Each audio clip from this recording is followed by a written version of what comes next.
Hi, welcome back, everyone. This is your friend Greedy Fanfics, bringing you another fanfiction. Today, we're diving into the first part of What If Deku Became a Quirkless Archer. All credit for this story goes to Dr. ᴅᴟ and wife, so please support them by checking out the link in the description for more details. Don't forget to give this video a like and subscribe to the channel if you want more content like this. Now, let's get into the fanfic. Ostracized. Isolated. Insignificant.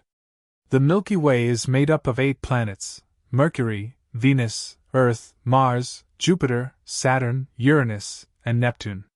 And somewhere out there, drifting on the edge, is Pluto, once a planet, now forgotten.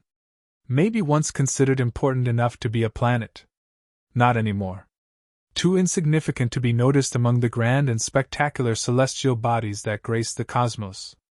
Like Pluto, I thought there'd be space for me in a world full of quirks. I thought, out of all those planets with their combined surface area of 4.09 times 10 km superscript 2, I'd find somewhere I belong. Someone who'd accept me for who I am, someone who'd hold out their hand to me when I was drowning in the endless expanse of space. People, just like the planets, aren't born equal. That's the hard truth I learned when I was 4. And the truth? It hurts more than any bruise or scar ever could. Quirkless. A stupid label that shackles 20% of the population. It drags at my feet like a ball and chain, slowing me down while the rest of the world rushes ahead with their quirks, into a society so kind to them, so nurturing, so beautiful. A society I'll never know. Or so they say. You want to be a hero so bad, Deku? Well, here's a time-saving idea for you. Ah, Bakugo. Right on cue. I should have known better. Should have kept my head down in class. This time, I've really done it for sure. The harsh overhead lights flooded the classroom with a surreal brightness, overwhelming in its intensity. Despite an abundance of natural light, they kept the fluorescence on. One could consider it a form of torture. I certainly did. Class begins the same way every day, marked by the tolling bell as we sit in our designated desks, evenly spaced in rows like headstones in a graveyard. Time to get serious about your future. A voice commanded the attention of the room. Sir was stout, blond, and unpredictable. His tone fluctuated so wildly that you never knew what pitch he'd land on next. Annoying, but at least it kept us awake during the dullest of lessons. School, however, was never particularly boring for me. I always had something to dread, whether it be Bakugo, teachers, or my own classmates. If the anxiety building in my stomach was anything to go by, I could tell this period would be far from boring. I'll pass out forms for your future plans, but we already know. The class brimmed with barely contained energy, like a cup filled with water dancing precariously at the rim. What might tip the balance? I could say I wondered, but I already knew the answer. Everyone's taking the hero course, right? And there it was. Papers scattered as flames roared, wind swept, and eyeballs left their sockets, quirks activating all around me. The class erupted with egotistical shouts, each student showcasing their unique talents with practiced control. Out of the corner of my eye, I caught Sir smiling proudly at the class's response. I kept my head down. Blending in is better. No attention, no trouble. After all, attention was never good, not for someone like me. Although I'll admit, today had been going smoothly so far. This morning, I witnessed a villain fight, just a petty thief, but the up-and-coming pro-hero Kamui Woods was there. He was already making a name for himself on the hero charts. Watching the pro-heroes work together was incredible. It was as if they shared a joint consciousness, perfectly in tune with the battlefield. Then Empty Lady showed up, all flair and spectacle for her debut. Flashy and captivating, she was sure to win the public's heart. In this kind of battle, giant versus giant in a wide-open space was extremely suited for her quirk, perfect for an easy takedown. Furthermore, with the aid of Kamui Woods' lacquered chain prison, his totally overpowered and insanely cool ultimate move, taking down the small-time villain, became a straightforward task. My fanboy self couldn't keep down the gushing awe I felt in their presence, and I found myself furiously writing down analyses of the two pro heroes. I noted Empty Lady's effective and swift takedown, though I couldn't help but wonder how she handles smaller situations. I scribbled down everything I could remember about Camui's ultimate move my first time seeing it in person and pondered just how complex the latticework he creates could be. Does it have the potential to create complex upstanding structures? How small or large could they become? What's the limit? Can he grow leaves? Having the ability to create leaves could entirely enhance his fight style, giving him a significant edge. Shields, distractions, and obstacles could elevate every move in his favor. I frowned and thought. Would that even be a possibility, considering his quirk is technically a mutation of himself, despite being an emitter type? I digress. There seemed to be some sort of friendly rivalry between Empty Lady and Kamui Woods, funny in retrospect, but potentially detrimental on the battlefield. My hands itched to jot down their dynamic in my notebook. However, taking notes in class would be tantamount to RSVPing myself a face-first meeting with the pavement. Apparently, nothing is more incriminating than analyzing heroes as a quirkless kid. It took countless verbal and physical beatdowns from Bakugo for that lesson to finally stick. Hey shitty Deku. What's this shitty notebook you've been carrying around? Hero analysis. Ha! Is that some sort of fucking joke? Suppressing a grimace at the memory, I dared a glance to the back of the classroom. Sure enough, speak of the devil. Bakugo, uncharacteristically quiet until now, finally spoke up. His voice sliced through the chaos, commanding instant attention. Sir, don't lump me in with these quirk rejects. I'm not aiming low like the rest of them. The teacher nodded in assent, barely looking up from his desk. Bakugo's aiming for UA High School. Damn right I am. Bakugo smirked, glancing around the room with a dangerous spark in his eyes. I aced the mocks. I'm the only one here qualified for UA. I'll even surpass All Might and become the top hero. Some of the class muttered defiance under their breath, though it was more ignorance than anything.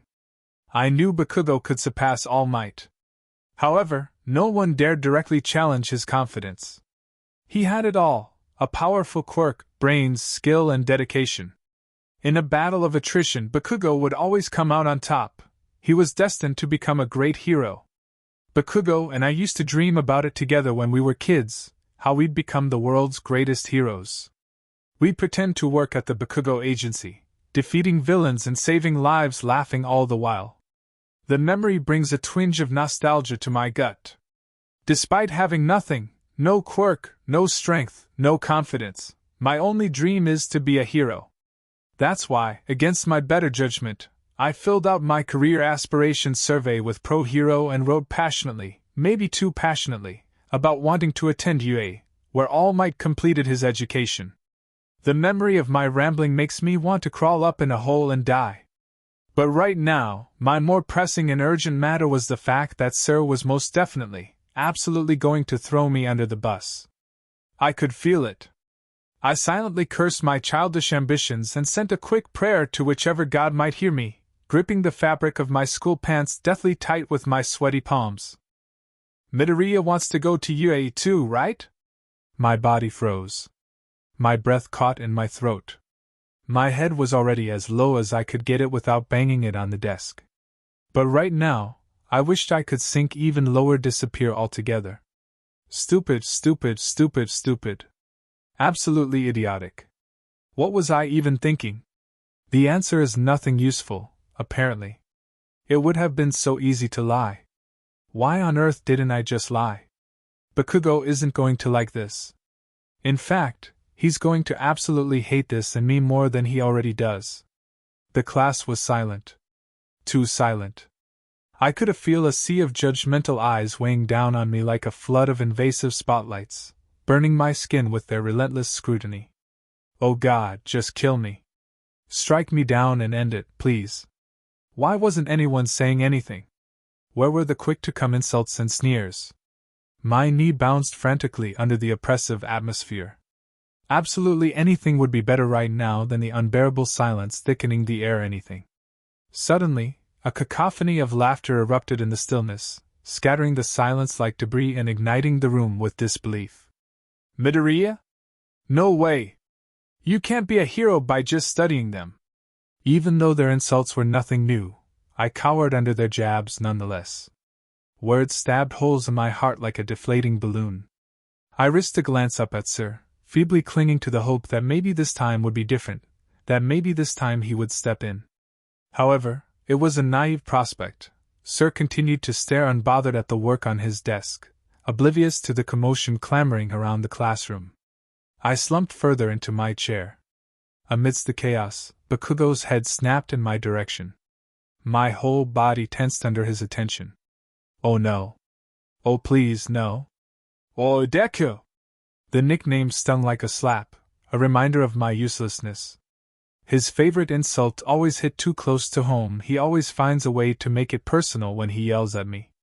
How could someone like you ever stand in the same ring as me? Bakugo's voice cut through the cacophony of voices, silencing the classroom with just his threatening aura. I shuddered violently as Bakugo stalked towards me with his signature glare and menacing explosions crackling in his palms, illuminating his expression with uncharacteristic brightness, like fireworks. Arriving in front of my desk, he slammed one smoking palm against the wood, leaning over my small frame with a sneer that twisted his nose. I cowered in the shadow of his figure, the acrid smell of burning wood stinging my nostrils and making my eyes water painfully. Before I could mutter weak excuses, Bakugo yanked me up by my collar in one swift movement, the force lifting me clean off my feet as my desk and chair uselessly clattered to the side. The class watched, eyes wide with anticipation, as Bakugo hurled me to the ground. I landed with a painful thump, a small moan escaping my throat involuntarily. Fear washed over me like a crushing wave as I scrambled helplessly across classroom floor in a desperate attempt to escape Bakugo's ire. Cornered like a rat, my back slammed into the cold plaster wall, and I tremored uncontrollably. No, wait! Kaken, I'm not competing with you, I swear! My voice came out shaky, caught in my throat. Pathetic. It's just, this is my dream. I have to try. You don't know until you try, right? I begged desperately, longing to be anywhere but on the floor of my middle school classroom, pleading with a man. Bakugo's lips curled into a sneer, his eyes flashing with contempt. Try? His words were punctuated by a threatening burst of explosions next to my face. My skin tingled as the heat washed over me, singeing the invisible hairs painting my cheek. Are you playing? Bakugo growled, his voice low and dangerous. What can someone like you do? You're quirkless, Deku. His palm pressed heavily on my shoulder threateningly, a weight that felt all too familiar. The scars littering my skin throbbed unpleasantly in response, never quite forgetting the shape of his grip. Tears burned in my eyes, but I fought them back. Don't cry. Don't cry. Not in front of him. I clenched my jaw, willing myself to stay strong, even as I felt myself breaking inside. And then salvation. The bell rang, washing away the tense atmosphere like a bucket of ice-cold water. I didn't move, opting to stay statue still, my body still pressed against the wall, trembling. I struggled to rein in my breathing, fighting off the edge of a panic attack in favor of something calmer. At least, for now, I was safe. Sir coughed, and dismissed the class with a careless wave of his hand. Everyone dispersed, but not without sending me some deathly glares and a few kicks on their way out, just for good measure. My fists clenched in response, some violent emotion wriggling its way into my chest and taking hold. It's fine. It's the way it's always been. Treat your quirkless classmate like garbage just because he's different from you. Stupid quirkless Deku. I waited patiently until the classroom was empty, suffering through another one of Sir's disappointed speeches. Please don't interrupt class again, Midoriya. Everyone here is trying their hardest to become a hero. If you keep holding them back from their education, I may have to reconsider your position at Aldera. Yeah, right, I thought bitterly, maybe if you taught them some common fucking decency first. I knew it was an empty threat though, really one I've heard play on repeat like a broken record.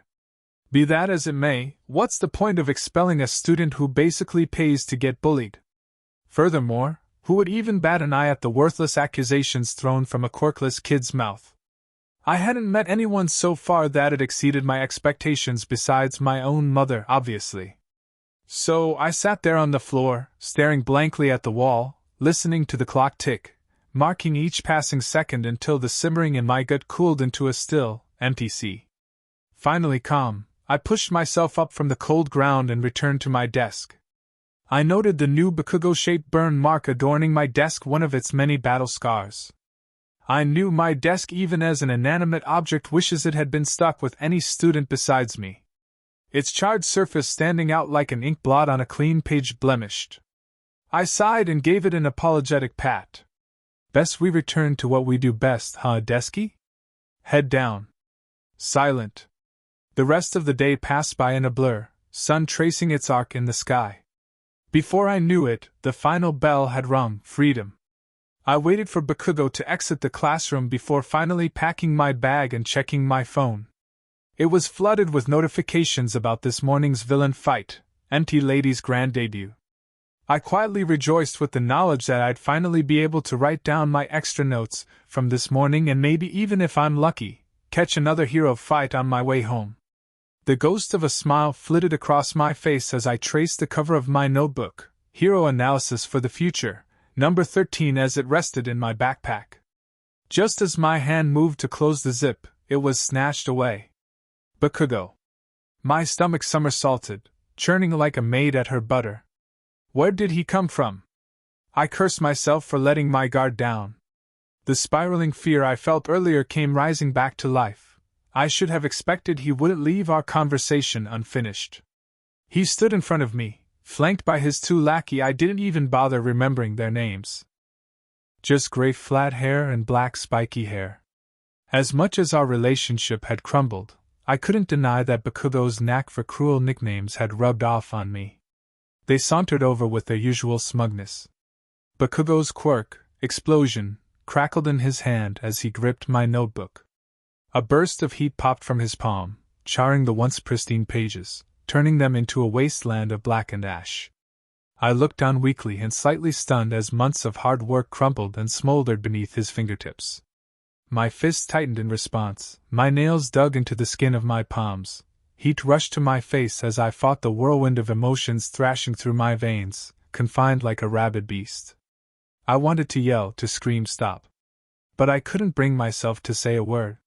Feelings clogged in my throat, weighed down by the nagging fear lingering in the back of my mind. So I watched. I watched as he used explosion on my notebook once more, cindered flecks floating to the ground like the shards of a dream slipping through fingers of fire. I watched as he tossed my notebook out the window as if it were nothing more than yesterday's trash. His actions relit the embers of anger I hadn't doused earlier, and before I knew it, the words flew out of my mouth. Hey! That was unnecessary, don't you think? Don't even think about applying to you, eh? Bakugo interrupted me with a growl, voice low and threatening. Of course. His words extinguished the fire in my body, replacing with a veil of something vaguely calm that cloaked my mind. If I had been anywhere else, I might have broken into hysterical laughter. Instead, I fought the burgeoning smile from leaking onto my face. I knew what Bakugo wanted, some pathetic admission, like I won't apply. But I will apply. Saying anything else would be a lie, because he can't stop me. I'll show him and everyone else that my dream isn't just a dream, it's a reality. So I stood there in silent rebellion, not giving him the satisfaction of fighting back. Bakugo would interpret it as submission, the silence that should play a convincing role as the sound of my dreams clattering to pieces. I know it. I know him. He scoffed and turned away just as I had hoped. His lackeys, however, remained where they were, closing in on my position like vultures circling dead prey. I didn't look up. Eye contact was always a bad idea. Instead, I focused on the condition of my notebook that was now lying somewhere outside. Black spiky hair called out derisively. Come on, try to say something at least. Gray flat hair responded in my stead. Poor thing. He still hasn't seen reality. I stuffed the rest of my things into my bag, praying they'd just leave me alone. But then, Bakugo's receding footsteps paused. I turned frantically toward the direction he left in, just as he whirled furiously back toward me. My hands froze, gripping tightly onto my backpack as I mentally prepared for a burning palm to connect to my skin. I should have known. For someone who claimed to know him inside out, I can't believe I forgot the most irritating part of his character. Bakugo always has to win. Losing isn't an option for him, not ever. You want to be a hero so bad? I've got a time-saving idea for you. I glance up at him out of the corner of my eye in shock, at his blonde spikes, his red glare, and the palm that hadn't moved from his side. Take a swan dive off the school roof and pray you get a quirk in your next life. Time seemed to stop in that moment. My heart caught in my chest, thumping unevenly. His words cut deep, and I let it show. I took an uneven breath as Bakugo's word echoed in my ears. A rush of something so powerfully disorientating slammed into me, blinding me, like a bull entranced by red. It wasn't sadness, it was deeper, more primal. I ready to yell at him, to do something, anything. Scream, cry, hit something, Bakugo, his lackeys, or even myself. I locked eyes with him, bottled up anguish collected my whole life shining desperately in my gaze. Bakugo activated his quirk, the explosions popping fervently in his hand. Remember your place. You think you can beat me? His eyes red. I stopped, my lip trembling as I tensed my fists by my side in desperate despair. Sinking down into my seat defeated. The rushing torrent of emotions previously swirling inside me trickled away quickly, like water draining from a bathtub. I couldn't beat Bakugo. Weak. Good answer, Deku. If I don't see you tomorrow, we'll know what happened. Bakugo snickered evilly, his lackeys echoing with their own laughter before they turned and left me reeling in the deserted classroom. Fighting the emotions threatening to spill from my eyes, I hastily gathered the rest of my belongings, roughly stuffing them into my bag, before flinging it over my shoulder. I tried to ignore the way Bakugo's words stirred a part of my brain that I'd been trying to drown for years. I raced recklessly down the stairs to the ground floor, desperate to salvage my notebook. I had months of hero analysis recorded in that book, in-depth accounts of numerous hero fights. It was tracking along to be my best analysis notebook yet. The thought brings a twinge of anger. Idiot. What if I did jump? That would be suicide baiting. It would ruin his chances of ever getting into a hero course. Well, I suppose that depends on my reputation. Which, you guessed it, never existed to begin with. So I guess no one would actually believe that I didn't jump on my own accord. Sometimes, it feels like everyone's just waiting with bated breath for the day I drop dead. But sucks to suck though, since I don't have any plans on dying anytime soon, at least not by my own hand. I've got my mom, my dreams, and the desire to prove everyone wrong. It's enough for me. It has to be. I jumped down the last few stairs and walked toward the secluded courtyard at the back of school, where I suspected my notebook would have landed. After looking around for a couple of minutes to no avail, a light bulb goes off in my head. Fuck. The pond. Please be okay. I beg, praying that my notebook hasn't somehow disintegrated into unsalvageable pieces. I race over to the ledge, breathing heavily at the exertion, and find a bunch of spotted koi nibbling with their stupid, toothless mouths around the edges of my book. That's not food, you fools! Stupid idiots! I say, my voice choked as tears escape the bounds of my eyes and run down my cheeks. The water's cool, and my book is still recoverable. I grab it out, shake it off, and hold it in my palm to dry as I walk home, analyzing its juxtaposing wounds, wet and burnt. In a way, it's just like me torn between two extremes, one part scorched by my own shortcomings, the other soaked in uncertainty, yet somehow refusing to crumble. Desperately hanging on to my stupid childhood dream like a lifeline. The notebook looked hopeless, and yet I knew it was full of potential. I just hope I can turn that potential into reality. I took the quiet route home. Though longer, it felt safer than risking a confrontation with Bakugo, especially after today's events. My feet carried me along the lonely path towards my apartment, a small group of blocks situated a little away from school. It wasn't much, but it was home. I kicked the shoes off my feet as I arrived home, placing them neatly next to the door. Calling out gently to my mom to alert her I had returned. Hey baby! How was school? My mom's smiling face peeked around the corner from the kitchen. She was doing dishes. Her hair is like mine, was green but less curly and longer, reaching the middle of her back. Yeah, it was good, Mom. I mumbled back, my conditioned response kicking in after years of practice. As I walked into the kitchen to join her, I added, We talked about high schools today. Though I could never bring myself to tell her about the bullying I faced at school, I still longed to share the little things with her, cherishing the bond we had even in silence. Is that so? She mumbles, more focused on the dishes. Did you decide on anything? I should tell her. Yeah, I was thinking about UA's hero course. That's where all the best pros have been, too. Take All Might, for example. Then there's Endeavor, and the list goes on. UA is my best shot at becoming a hero, even if I'm quirkless. There's not even a rule against quirkless applicants. In fact, there's a law that...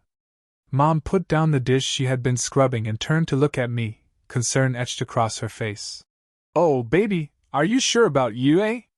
Her eyes made my stomach drop. Doubt. UA is really hard to get into, you know, and not to mention dangerous. Without a quirk, it would be really tricky to pass the entry examinations for the hero course. Not this again. Izuku, darling boy, she cooed. She always does this, softens the blows or shifts the conversation. Why not try for UA's general class? It's much less dangerous and still part of the school All Might went to. Isn't that still cool enough? My baby in the hero course without a quirk to defend himself? You can't do it, Izuku, my poor heart wouldn't be able to take it. She shook her head in agreement with her words. The sinking feeling in my stomach worsened. I should have expected this, really.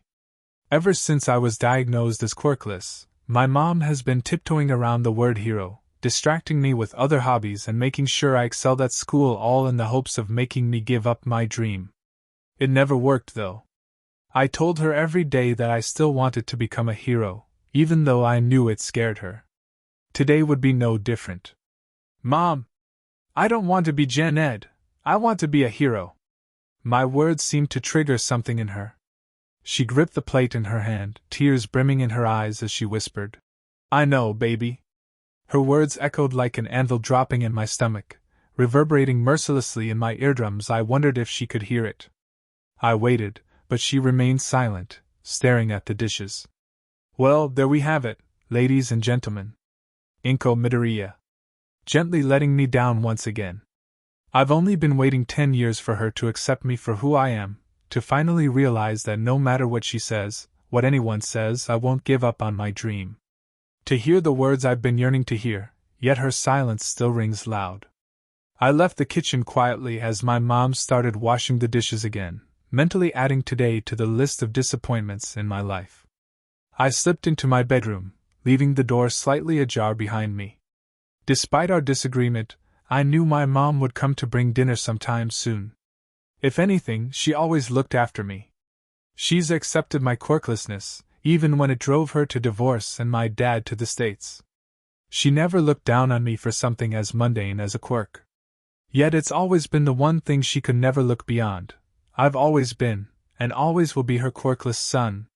Nonetheless, I still love her the same. That's what families do, I suppose. I finally let go of the tension in my shoulders as I took in the familiar view of my bedroom. My safe haven. The walls were covered in posters of All Might, as if the man himself had walked into the room and vomited up all the merchandise ever produced for him. He was everywhere, his strong face, toned body, big muscles, blonde hair. The symbol of Japan's #1 hero. Even my bedsheets were All Might themed. You could say I had a favorite pro. I threw my bag onto the bed and collapsed into my desk chair, blindly pushing aside an All Might action figure and opening my laptop. My fingers, as if on autopilot, typed in the same cue to bring up the same video link on my screen. I pressed play. He's already saved 100 people, a commentator shouted. It was a scene of chaos, smoke billowing in the background. Then you heard it, laughter. It rang out, a hearty, booming sound that could brighten even the darkest day. All Might rose into the frame, unconscious people draped across his shoulders as he rose from the flames. It's okay now, because I am here. How many times had I seen this now? It must be in the hundreds. I am here. That's what it means to be a hero. To always show up when people need you. My smile was genuine, though accompanied by a few wet sniffles. What can I say? It never gets old. Despite it all, Bakugo's icy words and my mom's blatant ignorance, I still want to be a hero. I can't help but cling to that naive hope that there's still a chance for me out there, that some way, somehow, my dream would come true. All I wanted was just one person to believe in me. Just one person to tell me that I can do it.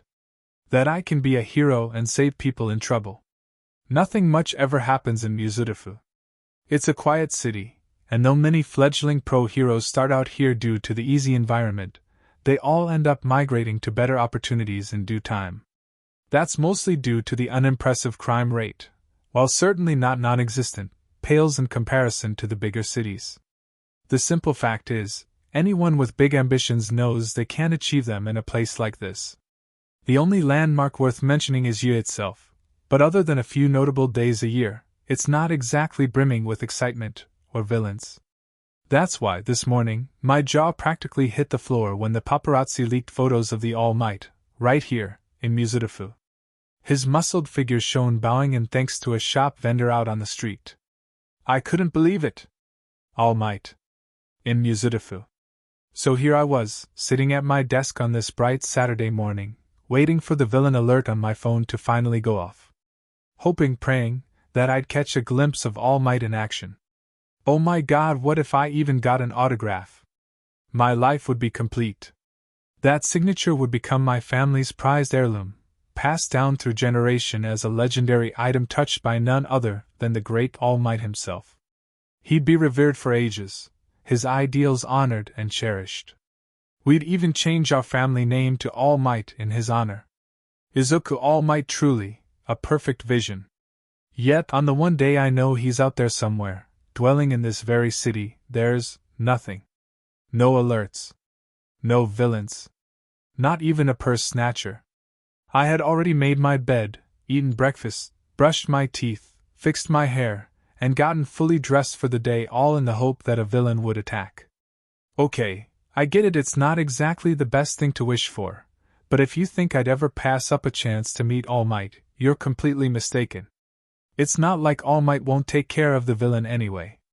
So here I am, sitting at my desk, staring at the blank black screen of my phone, anticipation coursing through me as my own wide eyes reflect back at me. My phone buzzed, the screen lighting up gloriously like a shining beacon. I practically jumped out of my chair, my hand snatching the phone off the desk. This was it, this had to be it. My heart raced almost painfully as I dared to check the notification. All fired up, Endeavor X All Might, new chapter. I grimaced, tossing the phone onto the bed. That's what I get for signing up to a dodgy website called All Fans. Disappointment settled in my stomach as I came down from my high. Nothing good would come from just sitting here and waiting. Well, anything had to be better than doing nothing or being tempted to read whatever the hell that was. I'm going to meet All Might today, even if it means scouring every corner of ᴡᴇ. I rushed into the living room, where Mom was busy typing away on her laptop, working, as usual. She glanced up for a moment, but I could feel the unresolved tension from our conversation yesterday lingering in the air, weighing down on our usual dynamic like a heavy fog. Why not try for UA's general class? I sighed heavily. There was no point in dredging that up again. I know what I'm capable of. I know I'm not ready to give up on my dream, not yet. Hey, Mom. I'm heading out. She glanced at me over her glasses. Where are you going, honey? There's a new All Might action figure at the mall, I said with a grin, the lie slipping out effortlessly. It was believable, too believable, knowing me. She looked at me for a moment longer before returning to her work. Okay, sweetie. Just don't go running towards the first hero fight you see, okay? Oh, if only she knew that's exactly what I was planning for today. Of course not. See ya. I dashed out of the house, a twinge of guilt nagging at me for lying, but I pushed it down. It's easier to ask for forgiveness than permission, as they say. If trouble was brewing, that's where I needed to be. Excitement coursed through me, my nerves alight, each step thrumming like a countdown to something big. My phone buzzed. I yanked it from my pocket. Warning: Criminal Activity ᴡᴇʟᴜ City Center. Approximately 5 suspects. Yes. I pumped my fist in victory. This was exactly what I'd been waiting for. I broke into a sprint, my feet thumping against the concrete in a rhythm that matched my heartbeat, wild and eager. Passers-by gave me a wide berth and shot me concerned stares, but I could care less. A crowd was already formed around the scene when I arrived, faces turned toward the commotion with grim curiosity. We all craved it, a taste of real pro-hero action, the kind we only saw on TV. Please be all might. Please be all might. My eyes scanned the horizon, searching for any sign of quirk-fueled destruction or the iconic flash of a red, white, blue, and yellow figure soaring across the skyline. However, as I was distracted, a tremor ran through the ground, shoving me off balance and lurching me to my knees. People around me screamed in terror as they frantically clamored to escape the chaos. Yet, all I could see was the billowing gray dust cloud emanating from the battlefield up ahead. A villain. Fear should have gripped me, freezing me in place. But no, my heart was racing for a different reason, pounding not with dread but with exhilaration. It was the kind of hunger that only came from years of wanting, dreaming, and obsessing. My heart is stupid, I suppose. Or is it my mind? They are connected, so does that mean most of me is stupid? I guess that makes my dream just as foolish. My legs had already decided for me anyway. I was running again, pushing and slipping between the growing crowd of onlookers gathering around the scene until I squeezed my way up to the safety tape. There he was, a villain standing ominously outside ᴡᴇʟᴜ's main bank. The silence hung in the air like a loaded gun, ready to fire at any moment. "Stop right there!" A booming voice filled the street, reverberating in my chest and somehow echoing through the open space. Just 20 meters ahead, a tall, muscular figure dropped from the sky, crashing down like a comet made of flesh. The sheer force of his landing sent a shockwave through the streets, scattering the police as they scrambled to set up a perimeter, their hands shaking from the intensity of his arrival. There he was, all might. His trademark grin stretched wide across his face, as if daring the villains to make their move. His stance radiated pure confidence, the kind that said this fight would be nothing more than a warm-up. Shaken onlookers erupted into cheers, their voices rising in unison like a preacher's choir singing All Might's praises. This was totally worth it. On the outside I was frozen, but internally? I was losing my mind. All Might. Right here, in the flesh. Right in front of me. I'm actually watching him, and he's about to take down some villains. This is the best day of my life. In my fanatic trance, I completely missed the bigger picture. I mean, some villains are dumb, but not that dumb, right? Who takes the front entrance as an exit during a bank robbery? All Might barely spared the crowd a glance before turning his attention to the villains. His voice bold, unwavering. "Let's make this quick, shall we?" The criminal, caught red-handed, faltered for a moment. His eyes darted around frantically, searching for an escape route, while a duffel bag stuffed with cash hung loosely over his shoulder.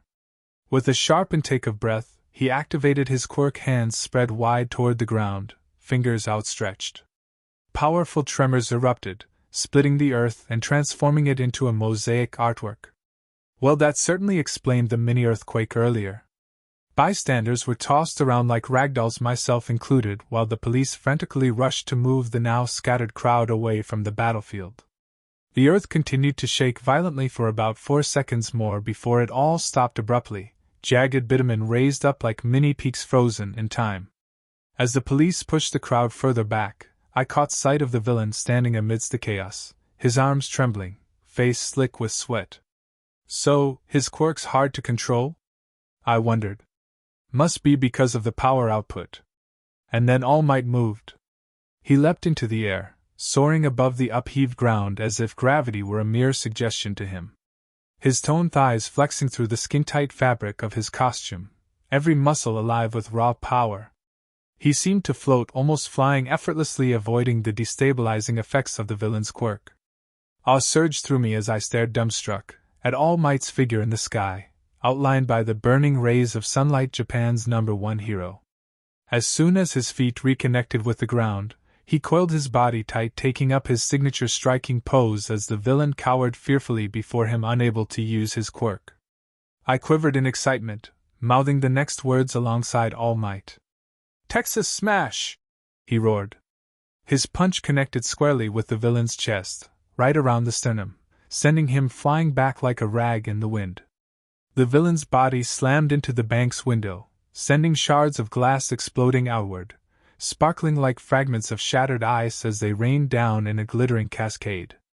In the aftermath, his legs could be seen limply hanging over the ledge of what once was a window, the rest of his form concealed by the brick wall. I raised my fist in victory, ready to cheer along with the rest of the crowd. But then, from behind, like phoenixes rising from the ashes, I spotted 4 criminals slipping away under the cover of the dust. The news alert from earlier came to mind. Warning: Criminal Activity Center of Mizurufu. Approximately 5 suspects. That's right, there was 5 of them, not just 1. A distraction, I realized.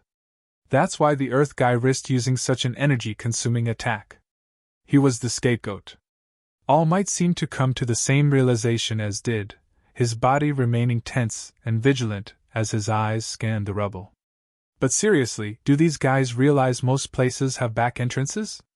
Nibbling my bottom lip, I waited anxiously for All Might to spot the escaping villains. Seconds ticked past with unbearable quickness. With a gut feeling of it's now or never, I pushed my way to the front of the crowd, slipping past the police despite their adamant protests. Gulping in a deep breath, I yelled at the top of my lungs, "All Might, to the left!" All Might perked up at my shout, swerving his head to the left. I prayed silently that he would notice the villains before they slipped away. Just as I feared, it was too late. All Might flipped me a thumbs up over his shoulder. Holy shit. That was the coolest thing I've ever seen. All Might just gave me a thumbs up. The thought sent a wave of exhilaration through me, making my head feel light. I was definitely on the verge of passing out like a total fanboy.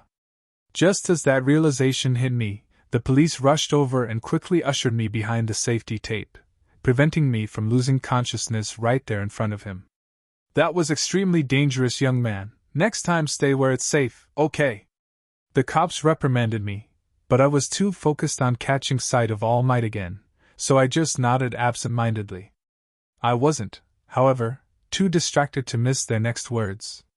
"Seriously, fans these days are something else." I blushed in embarrassment, but kept my eyes stubbornly on the battlefield. As the smoke cleared, a woman's voice broke through. "Jigs up, guys! Every man for himself!" Her voice carried an underlying growl, almost animalistic. As the smoke cleared, I realized why. She had strikingly animalistic features, reminiscent of a tiger, complete with its signature markings. A mutant quirk. I wonder what traits come with a quirk like that. Is she limited to the attributes of a tiger, or is her quirk something entirely unrelated? Without missing a beat, she snatched the bag of cash in her jaws and dropped to all fours, running with fluid, animalistic grace. Her movements mimicked a tiger's, perfectly powerful, swift, and dangerous. Definitely leaning towards trait-based. Despite her valiant attempt, she didn't get far. All Might swiftly intercepted her, his body moving too fast for my eyes to track. She skidded to a halt, but it was too late. With a quick motion, All Might knocked her off balance, sending her sprawling to the ground. His foot pressing her back into the pavement as he confiscated the duffel bags with ease. He was incredible, both fast and impossibly strong. Just how I had imagined, how I'd seen it on TV. Yet, it was somehow 10,000 times cooler in person. He wasn't even fighting a high-ranked villain. At that moment, the police rushed forward, handcuffing the stray villains who hadn't had a chance to make a move. They appeared to be less experienced hired muscle, perhaps, which would explain their lack of camaraderie. But in their haste, one of the criminals, still shaking with fear, lashed out. He activated his quirk, reminiscent of octopus tentacles, whittling lightning fast behind the safety tape and snatching an innocent bystander into his grasp. The crowd gasped collectively as the girl squirmed and yelped frantically, desperately fighting against his slimy grip. I pushed myself to the front of the crowd as he pressed the barrel of the gun into her temple as his tentacle wound tightly around her neck like a python, crazed eyes glancing at the police and heroes around him. I thought desperately for a way to save the girl, but All Might moved faster than my mind could think. The criminal was disarmed before his finger could even touch the trigger, his gun crushed and thrown to the side by the tremendous power of All Might's fist. Most pros would flounder in a situation like that. Guns are illegal in Japan, and not to mention the fact that while already rare gun-related quirks are heavily sanctioned, and not to mention that securing permission to use firearms as a part of your hero costume is extremely difficult. Heck, it's my first time seeing a gun in person as well. I'd never quite been lucky enough to meet Snipe. Well, moral of the story here is that the pros, the public, and even villains might only face an armed enemy once in a blue moon, making All Might's swift disarmament all the more jaw-dropping. Was it due his experience in the States, or is he just that awesome? The last two villains didn't even bother trying to fight. They lowered their heads in defeat, tossing their bags of stolen money onto the cracked road and raising their hands in surrender. The more thuggish-looking one spat on the ground as the officers cuffed him, his voice dripping with bitterness. "Just our luck, the #1 pro shows up in our town on the one day we decide to rob a bank." Excitement bubbled in my chest, mixed with a sense of triumph. Just your luck, indeed. All Might turned towards the crowd of fans, his trademark smile still firmly in place, dazzling. A boy, about my age, couldn't contain his excitement any longer. He called out eagerly, "I can't wait to be a hero just like you." All Might's gaze met his. If that had been me, I probably would have fainted on the spot under that intense, steely look. "Of course, young man. Chasing your dreams is a noble pursuit," he said while flexing his arms. "You there?" All Might turned dramatically in my direction. "Was that you who gave me the heads up about the villains?" I looked around frantically before pointing at myself in disbelief. All Might laughed heartily at my response. "Yes, you young man." "Wow, All Might is talking to me. It's fine, it's totally fine." I nodded jerkily in assent, not knowing what else to say. I don't even think I could speak, not to mention that I'm 80% sure my jaw is wide open right now. "I have to give you my thanks, young man. Without your heads up, the villains may have gotten away. It was a great call." All Might leaned forward 90 degrees with a hand on his waist to give me a robotic pat on the head. Wow, someone pinch me. There's no way. All Might just complimented me, then patted me on the head. "That's it, I'm never washing my hair again." "Are you striving to become a hero, young man?" I looked up at All Might in shock, a sudden self-consciousness overcoming me. What would he think? Would all he see be a weak, quirkless kid? Yes. It's been my dream ever since I was a kid, though I'm not sure if I'm cut out for it. All Might straightened, his voice booming with the kind of confidence that could silence any doubt. "A noble aspiration. Of course you can be a hero." Hiding the next words behind his palm, he shouted, "I'm rooting for you," and left me standing there speechless with a wink. With a final, powerful leap, All Might disappeared from sight, offering a quick explanation about other crimes he needed to handle. I was rooted in place. I couldn't take a step forward even if I tried. My heart was beating so fast it felt like it might burst out of my chest and escape onto the pavement, just to chase after All Might.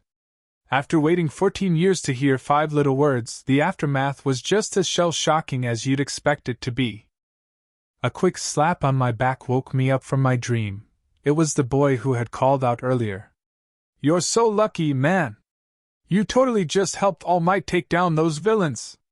I turned to look at his excited face, stuttering out a weak, "Why yeah, I guess I did," still lost in my disbelief. I blushed deeply as the boy laughed heartily at my response. "Well, I gotta bounce, I have practice. Hopefully I see you around, future hero." "You too."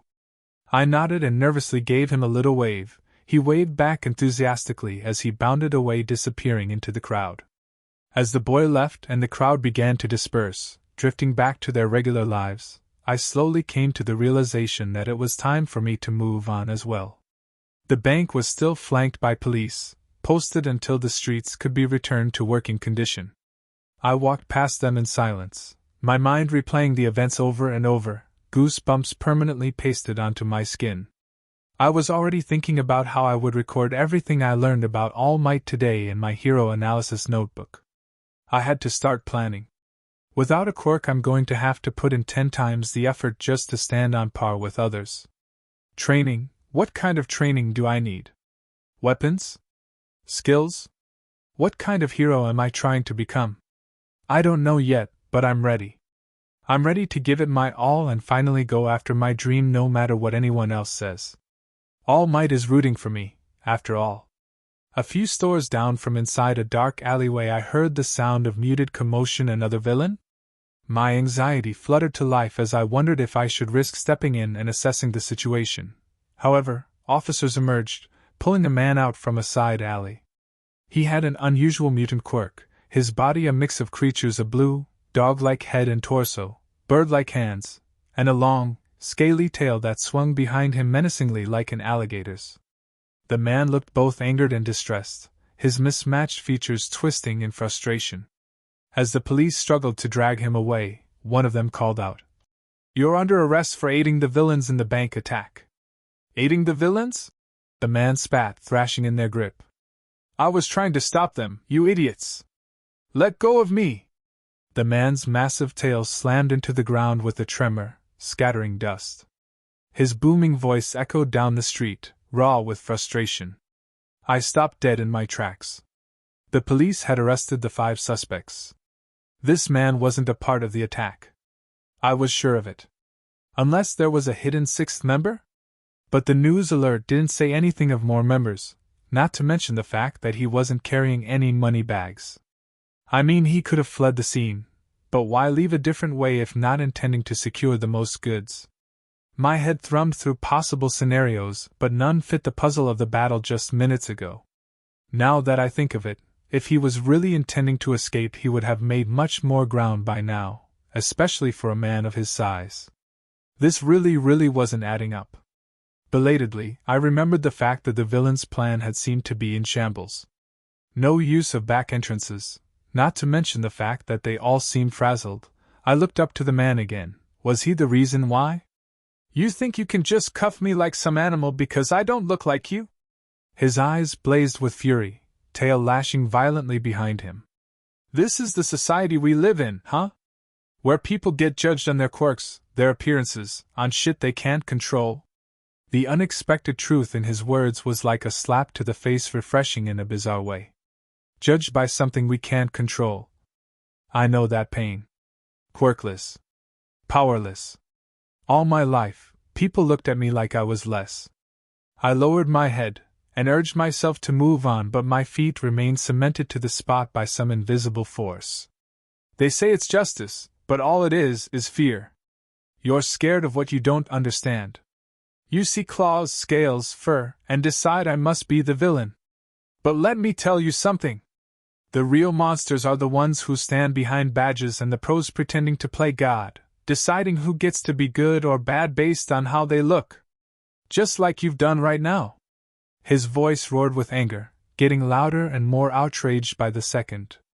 I could see his muscles growing bigger almost impossibly, and his eyes turning from white into a piercing red. I feared the situation would spiral out of control, but the more he spoke, the more something settled in my chest, a bitter understanding.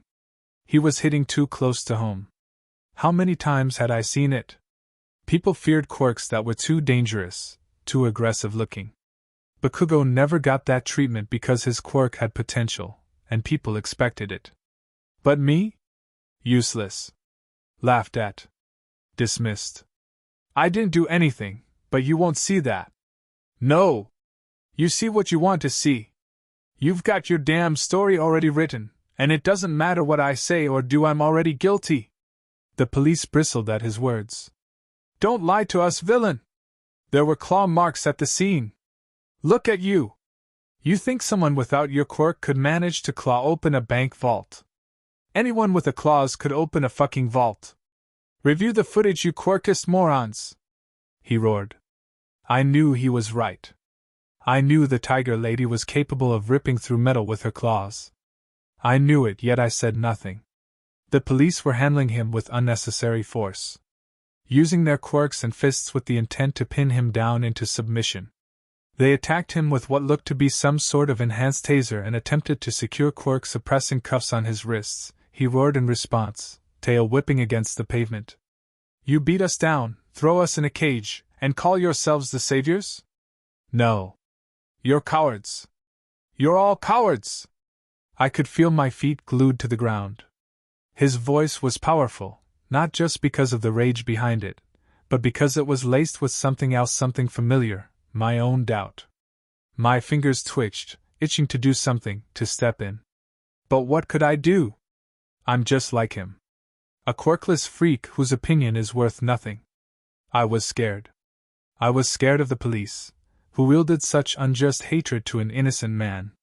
I was scared that if I opened my mouth I would suddenly be the one under fire. A quirkless little boy who dared fight back. I was scared because it felt like I was looking at myself. One day, the man spat, glaring down the police. One day you'll regret pushing people like me down. Because we don't stay down forever. The air seemed to freeze. I could see the cops hesitating, hands on their weapons but unsure. His tail whipped again, and I could tell he was at his limit, cornered like an animal, lashing out. He caught my eye. His expression turned hopeful, just for a moment, like he was pleading with me. I could almost hear his thoughts. You know I didn't do anything wrong, don't you, kid? My heart was racing, but my mouth wouldn't open. Why can't I say something? Why am I just standing here? I felt like I was trapped in that same silent frustration, the one that always welled up inside me when Bakugo told me to back down, to know my place. This man's words, this man's pain, it felt like mine too. I didn't anything! He bellowed. I didn't deserve this, just like you don't deserve to be looked down on because of what you don't have. But this world, this society doesn't care. It doesn't care what's true, it only cares about what's convenient. I took a step back, his words ringing louder in my ears than the scuffling in front of me. I wanted to scream, to tell him I understood. That we were the same, two sides of a coin, both trapped in this world that didn't see us for what we were, only what we weren't. But I didn't say anything. I couldn't. He locks eyes with me again. This time his gaze hardens into a glare, full of anger and frustration.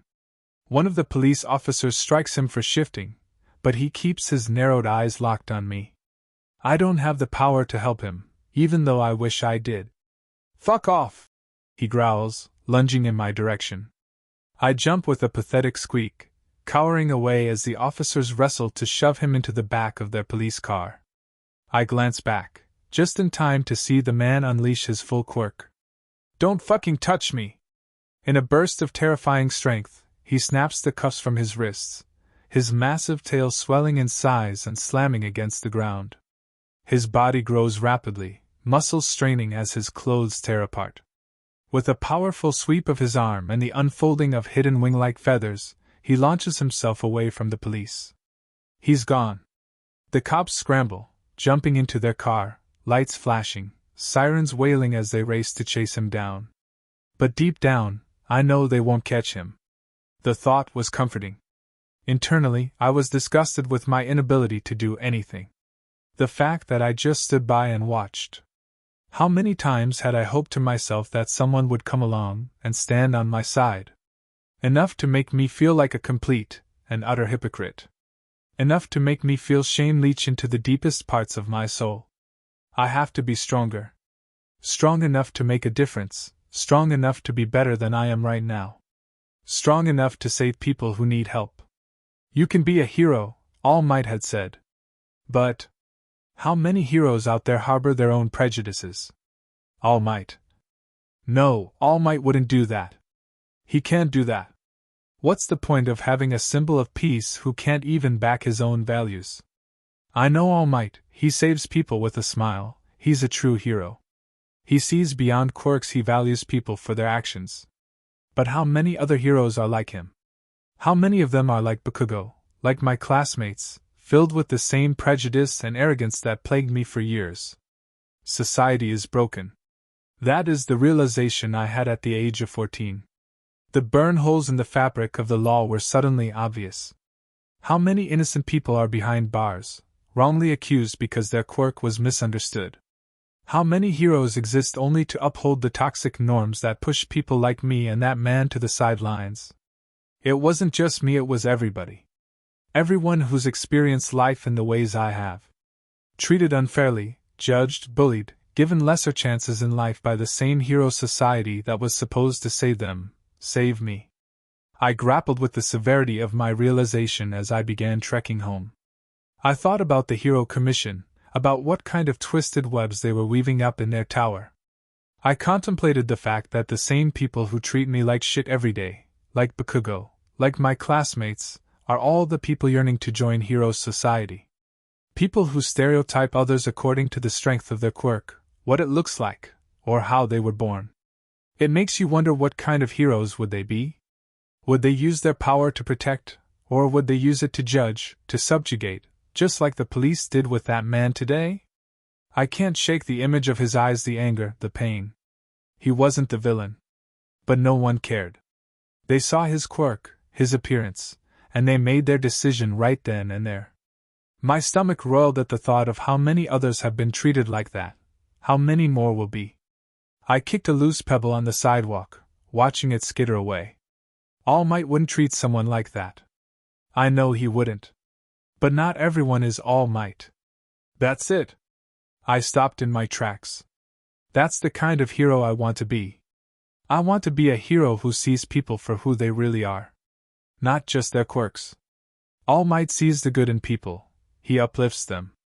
That's what a hero should be. I looked down at my hands. Quirkless, powerless hands. But maybe, just maybe, that doesn't mean I can't be a hero too. I can be a hero. The thought wasn't just in my mind, it was an inferno in my chest, roaring louder with each passing second, like a fuse racing toward an inevitable explosion. All Might's words hadn't just started a fire, they had set off something dangerous and wild. It was like having a pile of dry kindling inside me, waiting for that spark, and that moment that experience finally set it ablaze. My dreams to be a hero finally felt achievable. I stared out at the quiet Saturday evening, the sky painted in soft oranges and pinks. It felt too peaceful for what I was feeling inside. If I wanted to take hold of the future All Might had shown me, I had to act. Now. Before Sunday came, before Bakugo could sneer at me and tell me, yet again, that I'd never make it. Before my doubts whispered that maybe he was right. But it wasn't just about becoming a hero anymore. The incident with the blue dog man had scarred itself into my mind, burning a different kind of purpose into me. Heroes were supposed to help people like him, not treat them like criminals because they didn't fit the shiny, perfect mold. He was misunderstood, shackled by a system that only cared about flashy quirks and quick results. The thought was overwhelming, but it also felt like a calling. If the so-called heroes couldn't make a difference for people like him, then maybe, just maybe, I could. Tomorrow wasn't just another day, it was the start of everything. By the time I got home, my feet were moving on autopilot. Mom was at the couch on her laptop, working. I kicked off my shoes at the front door, the tired thud barely drawing her attention as I passed by.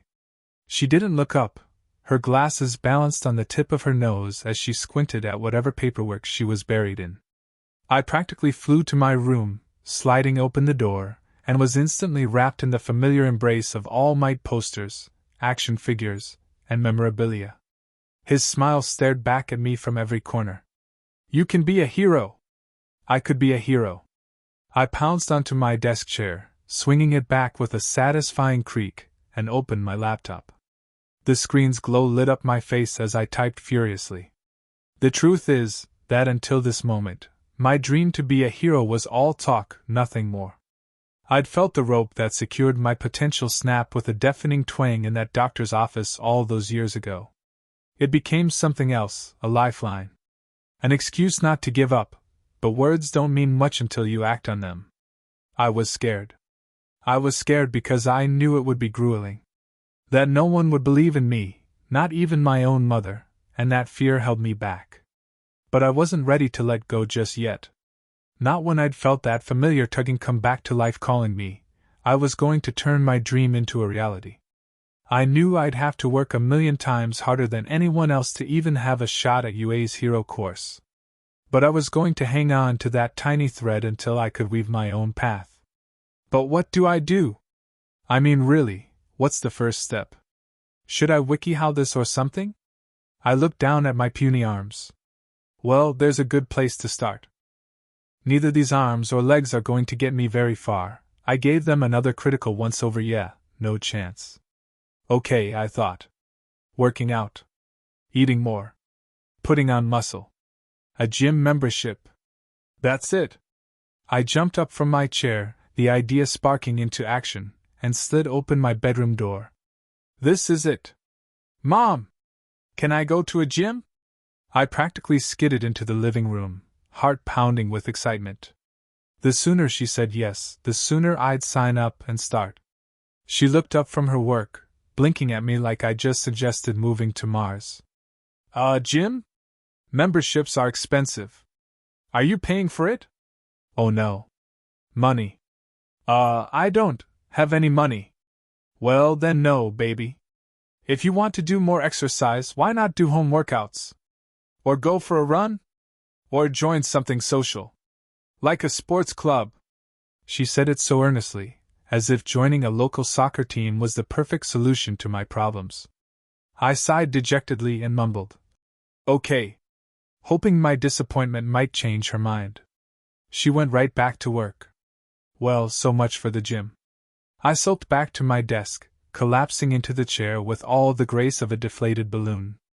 No use whining about it now. I typed into the search bar, determined to make something happen, how to prepare to be a hero. A few links popped up, most of them useless, but then I saw something. I'm a third-year student at UA High. Here are my top 2 tips on how I prepared to get in. Bingo. I clicked the link, my heart racing again. If I couldn't get muscles overnight, I could at least get some insider knowledge. 1. Study like your future depends on it, because it does. The words stared back at me from the screen, heavy and imposing. UA High wasn't just a school, it was the school. And they didn't let just anyone waltz in through their golden gates. I could almost feel the pressure mounting in my chest as I read on. You need to nail both the physical and academic entrance exams. I did at least 6 hours of extra studying every day. 6 hours? I groaned, running a hand through my hair. 6 hours of extra study per day? I barely managed to cram in 2 hours with all my other homework and hero notes. Guess I should start getting serious about studying too. No big deal, right? I bit my lip, knowing it was going to be a massive deal. I didn't have a quirk to fall back on. So, maybe I need 8 hours. Or 10. Suddenly, that reality hit me again. I wasn't like the others. My future depended on this, sure, but there was a mountain of doubt looming over me, reminding me that I didn't have what they had. But still, I wasn't backing down. I owe it to All Might. I owe it to myself. And most importantly, I owe it to people like me to become the hero I needed when I was powerless. 2. A minimum of 2 hours of physical training and workouts per day. Great. As if the 6 hours of study weren't bad enough, now I needed to add 2 more hours of training every day. The writer went on. To stand out among the talented quirk users at the entrance exam, you'll need heightened stamina, strength, and quirk control. I did 3 to 4 hours of training a day, an hour of running, weights at the gym, and quirk control at home. I also attended a sports club that helped me enhance my quirk. I squinted at the screen. Quirk control? The words felt like they were mocking me, taunting me with the one thing I didn't have. A sports club that plays to your quirk's strengths. It said like that was some normal, everyday thing. The reminder crept up on me like a bitter aftertaste. I don't have a quirk. I clenched my fists on the desk. Don't, Izuku. I scolded myself, pushing the thoughts back down. We don't have time for this talk right now. I had to keep moving, keep planning. I couldn't let myself spiral down that pit of self-doubt, not again. I knew the truth, it was a fantasy. Fiction. This whole thing I was trying to achieve was a long shot, a dream from the pre-quirk era. And yet, oh. That's it. I stood up and crouched down, pulling a dusty box out from under my bed. The lid creaked open, revealing my most prized possessions, my pre-quirk era comics. A gift from my mom when I was younger. She couldn't keep up with my fascination for heroes and ended up buying me comics from a vendor thinking they were about today's heroes. An honest mistake, but I grew to love them nonetheless. These days, real heroes existed, and the plots of these old comics seemed almost quaint. But to me, they were still magical. They were stories of people who became heroes not because of their quirks, well, not all of them, but because of their choices. I pulled the comics out, laying them across the floor, my fingers grazing over the worn covers. Spider-Man, quirk. Superman, quirk. Flash, quirk. Batman, quirkless. Deadpool, quirk. Hulk, quirk. Green Arrow, quirkless. Wolverine, quirk. Captain America, quirk. Iron Man, quirkless. I smiled faintly. Batman, Green Arrow, Iron Man, each one of them stood tall among heroes, despite not having powers. If they could do it, why couldn't I? I picked up one comic each from Batman, Green Arrow, and Iron Man, and sank back into my desk chair.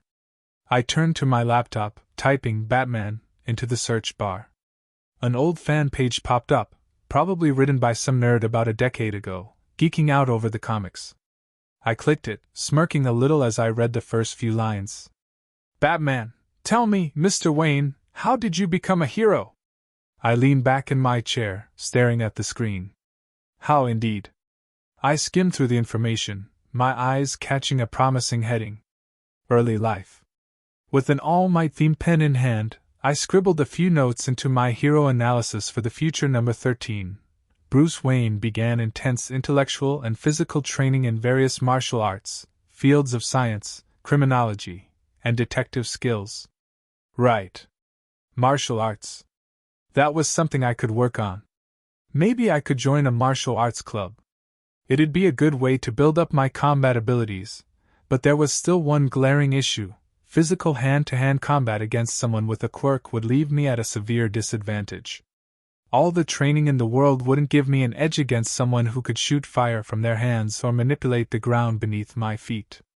I needed something else, something that would give me the edge. Thanks, Batman, I muttered. Next stop, Green Arrow. My personal favorite out of the three. Batman was cool, sure, but something about the brooding, never-ending battle with the Joker left a bitter taste. No matter what Bruce did, Gotham was always teetering on the edge of chaos. But Green Arrow? There was something different about him. He fought with skill, precision, and most importantly, distance. An archer. I could join an archery club. It was social enough that my mom would probably be on board with the gear and fees, and if I got really good at archery, distance wouldn't be a problem anymore.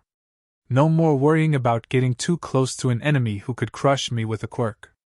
I could stop them from far away, give myself the upper hand. Although, realistically, I'd need to get really precise with my shots. Arrows aren't toys. A single missed shot could be deadly. I'd have to know exactly how to stun or injure without killing. The level of accuracy required seemed daunting. 2 years. I have less than 2 years to prepare. Could I even master that level of skill in such a short time? Still, it felt like a good option. I made a mental note, archery club. Now for the third, Tony Stark. Iron Man. He was a genius, no doubt, and his suit was unmatched. But unlike Green Arrow or Batman, his entire success rested on engineering a fully mechanized suit with insane capabilities. Could I do something like that? No way. Not before the UA entrance exam. I barely had enough time to study for that, let alone master engineering or build a fully functional, weaponized suit. Not to mention how much legal trouble that would put me in. Sorry, Iron Man. You're cool, but not practical for me right now. So, that left me with my DC heroes. Batman meant martial arts, and Green Arrow, archery. I sat back, staring at my notes. I never really liked Batman's demeanor. Cold. Brooding. He fought for justice, but no matter how hard he tried, the Joker was always out there hurting people. I considered the Green Arrow. He was different. His story resonated with me deeply. We were similar in a way.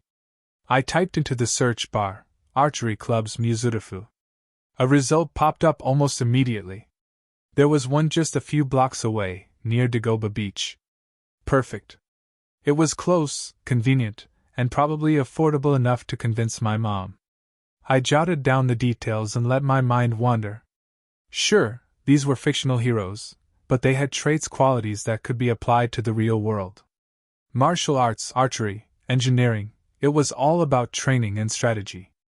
I could do that. I could be like them. But then a thought hit me, hard, maybe I should try real life, idiot. Right.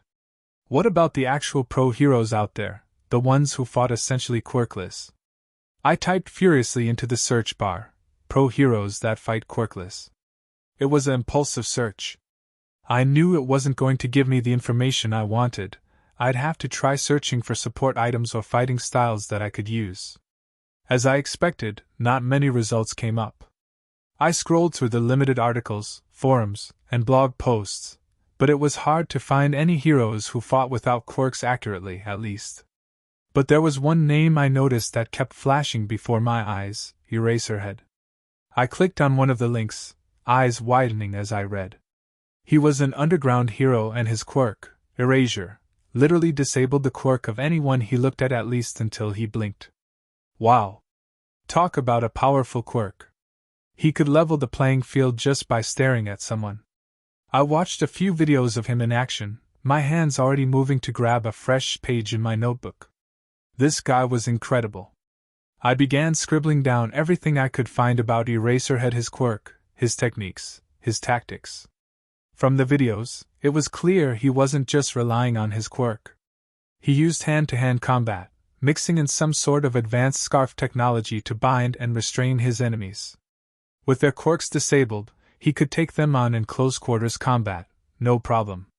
It was like he was saying, if I have to fight quirkless, then so do you. Holy shit. I spent hours scrolling through videos, watching his fights, reading articles. He wasn't famous like All Might, and his videos weren't viral by any means, taken clumsily by random onlookers, but the way he fought, that was what resonated with me. Eraserhead fought in a way that I could see myself fighting. It filled me with hope, made me believe that maybe, just maybe, I could do this. While scrolling through one of the websites, I came across fan merch. My heart skipped a beat when I saw them. Eraserhead's iconic bright yellow goggles. They served a dual purpose, keeping his enemies from knowing exactly where he was looking and protecting his eyes from wind and debris so he could maintain focus during battle. Fucking yes, I am buying those, thank you, sir. Before I could stop myself, I bought a pair, the spare change lingering in my bank account fulfilling its purpose. No one had to know. I wasn't cheating on All Might or anything, I just wanted to show some love to an underground hero. As I leaned back, notebook full of new ideas, I realized something. It wasn't about quirks or no quirks. It was about strategy, discipline, and hard work. And if heroes like Eraserhead could fight like that, then so could I. However, if I get into a fight, it's me quirkless against someone potentially armed with an unpredictable power. Hand-to-hand combat against that kind of advantage? It's a losing game. I don't have a special weapon like Eraserhead. I have to be smarter than that. Smarter about how I approach everything. Sure, learning how to defend myself up close is important, every pro hero needs that, but it's not my strongest option. I need to play to my strengths. I need to keep my distance, to control the battlefield from afar. My best bet? A long-range weapon. My fingers instinctively flipped back to a familiar page. Green Arrow. Archery. Not the most common skill in the world, but it makes sense. If I can get good at it, I won't have to face my enemies head-on. I can keep my distance, stay out of the way of their quirks hidden in the shadows. That gives me time to think, time to react. Of course, there's always the chance of close combat, there's no avoiding that completely. So maybe I should master a melee weapon too, something I can rely on when the distance closes. A knife, perhaps. It's versatile and it could save my life. It was swift and convenient for defense or even just as a practical tool in the field. Cut myself free if I get stuck, slice through rope, or, well, peel an apple if it comes to that. Who knows? Anything could happen. Archery, and a knife. Together, those skills could keep me alive. Well, some knowledge of self-defense would probably be super useful since I'll never know what kind of situation I'll end up in. For the first time in a while, I felt confident, maybe even a bit optimistic. I knew I was being ambitious, maybe even a little unrealistic, but I didn't care. Spinning in my chair, a smile spread across my face.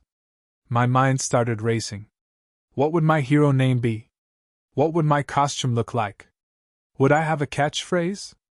I stopped spinning when an image of that man's face, the mutant quirk villain, flashed in my mind. Quirks.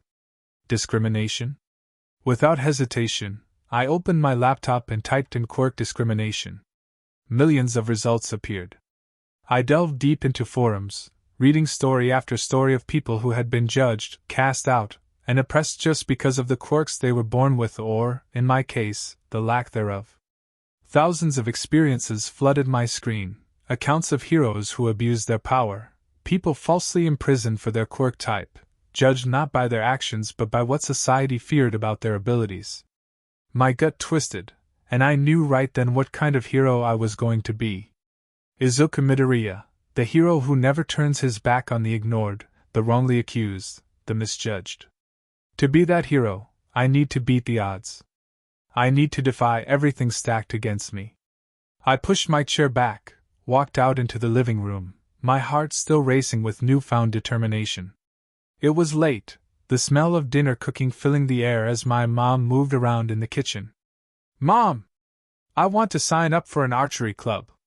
She turned, surprised, holding a spoon mid-stir. "Oh?" That's how I found myself standing aimlessly outside of a mundane, quaint garage-like building. The sign reading ᴅᴇʟᴄ Archery looked worn and weathered, hinting at its long history. The reviews online seemed promising, although in hindsight, I wondered if the lack of website was something I should have been concerned about. It was conveniently close to home, just a 15-minute walk, but the location was unexpected. I mean, to put it in simply, it looked like an abandoned warehouse. Still, I knew better than to judge a book by its cover. Nestled beside a quiet park, the scent of aged pine wafted gently from the building, unremarkable, ordinary, and plain. I mean, I guess I wasn't doing it any favors standing there like an idiot, death gripping the straps of my backpack, looking like I was 2 wrong steps away from shitting myself. Well, it's too late to back out now. That's what I told myself, but the nervousness building inside my chest was enough to make me regret coming here. I can barely communicate with people I know, nonetheless strangers. Reality hit me hard. Oh my God! What was I thinking? I'm going to make an absolute fool of myself.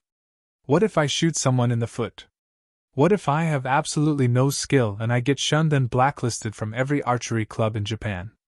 I finally have the chance to bridge the gap between myself and those I've always admired, taking the first step towards becoming the hero I've decided to be. But why does it have to be so nerve-wracking? Slap. Out of nowhere a hand landed hard on my back. "You going in, or you just admiring the view?" I jumped and let out an embarrassing squeak as I turned to face the culprit. It was a boy around my age, maybe a little taller, messy black hair, brown eyes, and with what I assumed was a bow case slung casually over his shoulder. His smile tilted to one side, as if he couldn't quite figure me out but found it amusing all the same. Yeah? No? Maybe? I'm not really sure," I stammered, suddenly feeling all kinds of stupid. "Oh?" He nodded, still grinning as a flash of understanding crossed his gaze. "Newbie nerves, huh? Not a lot of guys our age come here, so I got excited when I saw you outside. Thought maybe you were the competition." "No, it's my first time, ever," I blurted out, feeling my face flush. Smooth Izuku, smooth. The boy laughed good-naturedly. Nice. Don't worry about it. They've got beginner stuff inside. I could show you the ropes if you're interested? He stepped past me, already pulling the sliding door open, throwing a glance back over his shoulder. You coming in or what? I hesitated, caught off guard by his casual demeanor. Quickly snapping myself out of it, I decided to just go with the flow before I got left behind. Thanks. I said. The word came out more truthful than I expected. I really was grateful to this random guy who'd seemingly decided to take me under his wing. I frowned. Well, until he finds out I'm quirkless. Then most likely he won't want anything to do with me. What's your name, newbie? He asked, waiting patiently in the doorway, his smile bright and inviting. I nodded my thanks and gingerly took a step through the doorway. Midoriya. Izuku Midoriya. Idia. Kentaro Idia, he replied, flashing me another toothy grin as he ushered me inside. The place was quiet, except for the occasional thwack of arrows hitting targets. The air smelled like a weird blend of pinewood, tatami mats, and sweat. The scent wrapped around me, conjuring a sense of nostalgia that felt achingly familiar yet disjointed. The main room was huge, the ceilings high and floors stretching long enough for distance shots. The walls at the far end were lined with target boards, arrows jetting out of the target like quills from a porcupine. The interior, compared to the unassuming exterior, felt almost illusory in its vastness. It was meticulously organized, evidently well taken care of and equipped with an array of facilities that left me in awe. My stomach did a somersault, half excitement, half panic. Was this really going to be the place for me? As I took in my surroundings, I noticed a few people were practicing, already focused and calm, like they'd done this 1,000 times. At the front of the room, bows of all kinds, traditional, yumi and sleek modern compound bows, were displayed like works of art. Yes, I'd done some reading up before I arrived. I didn't want to look like a fool. Idia waved a hand in my distracted face and eagerly gestured me to follow him over to a small group of archers in training lingering near the racks, chatting quietly. Before we could take a step, he paused, placing a hand on my shoulder while giving me a wink. Don't worry, Midoriya, you'll be shooting like a pro in no time, or at least, we'll try to keep you from hitting anyone by accident. I offered a weak smile, my nerves rippling as his words sent unsettling waves through the fragile calm I had managed to maintain. Great. Awesome. No pressure at all. I got this. Idia turned back to me suddenly. Wait, are you even here for class? I paused, thinking about his question before letting out a sheepish sigh as I scratched the back of my neck. I have no idea. I was thinking about signing up, maybe? Honestly, I just kind of showed up without a real plan. Also, I added on with a chuckle, there's not exactly a website for me to look at. Idia nodded along with my statement. Well, you're not wrong there. He raised an eyebrow, clearly intrigued but not fazed. You're not in the wrong place or anything. He shrugged. But hey, join our class anyway, even if it's just for today. I'll introduce you to Coach. My eyes widened. Are you sure? I've never shot an arrow before, and I barely know anything about archery. I stammered, feeling my nerves spike. Of course I'm sure. This group's a mixed seasoned archers and total beginners like you. Idia flashed me a reassuring grin as he walked toward the growing congregation of people. I opened my mouth to protest, but he was already walking away, so I followed reluctantly, trailing behind like a lost puppy. The group was a mix of mutants and non-mutants, their differences blending seamlessly. I couldn't help but wonder if their quirks gave them an edge in archery or if it was just a shared passion. My curiosity burned, itching to ask 1,000 questions, but I clamped down on the urge. Keep it together, Izuku. Act normal. Everyone, this is Midoriya, Idia announced, waving his arms like he was introducing us some sort of celebrity. Severely embarrassed by his introduction, I gave the group a weak smile and a little wave, praying that personal introductions weren't on the agenda. Luckily, the group greeted me with a range of polite nods and waves, before returning to their original conversations, only to be interrupted by a gruff-looking older man.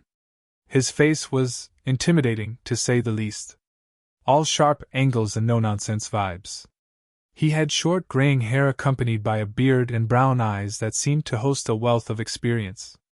It was my first time seeing this man, but I could tell based on his presence alone that he was a seasoned professional. He looked me over, like a predator sizing up its prey scrutinous.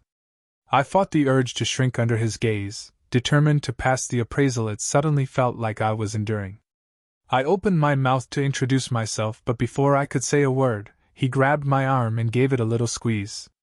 "Small muscles," the instructor noted in a gruff voice. Out of the corner of my eye, ᴜᴚ stifled a laugh beside me. My eyes narrowed as I fought the sudden urge to kick him in the shin. "Don't worry, son," the instructor continued. "Archery will whip you into shape soon enough." I responded with a quiet, "Yes." Too dazed to say anything else. He proceeded to grab a case from the rack and informed me it was called a compound bow while handing it to me along with a quiver full of training arrows and an arm guard explaining the intricate details. He covered safety rules and outlined what to do and what not to do. With practiced efficiency, he strapped everything onto me, ensuring it was secure.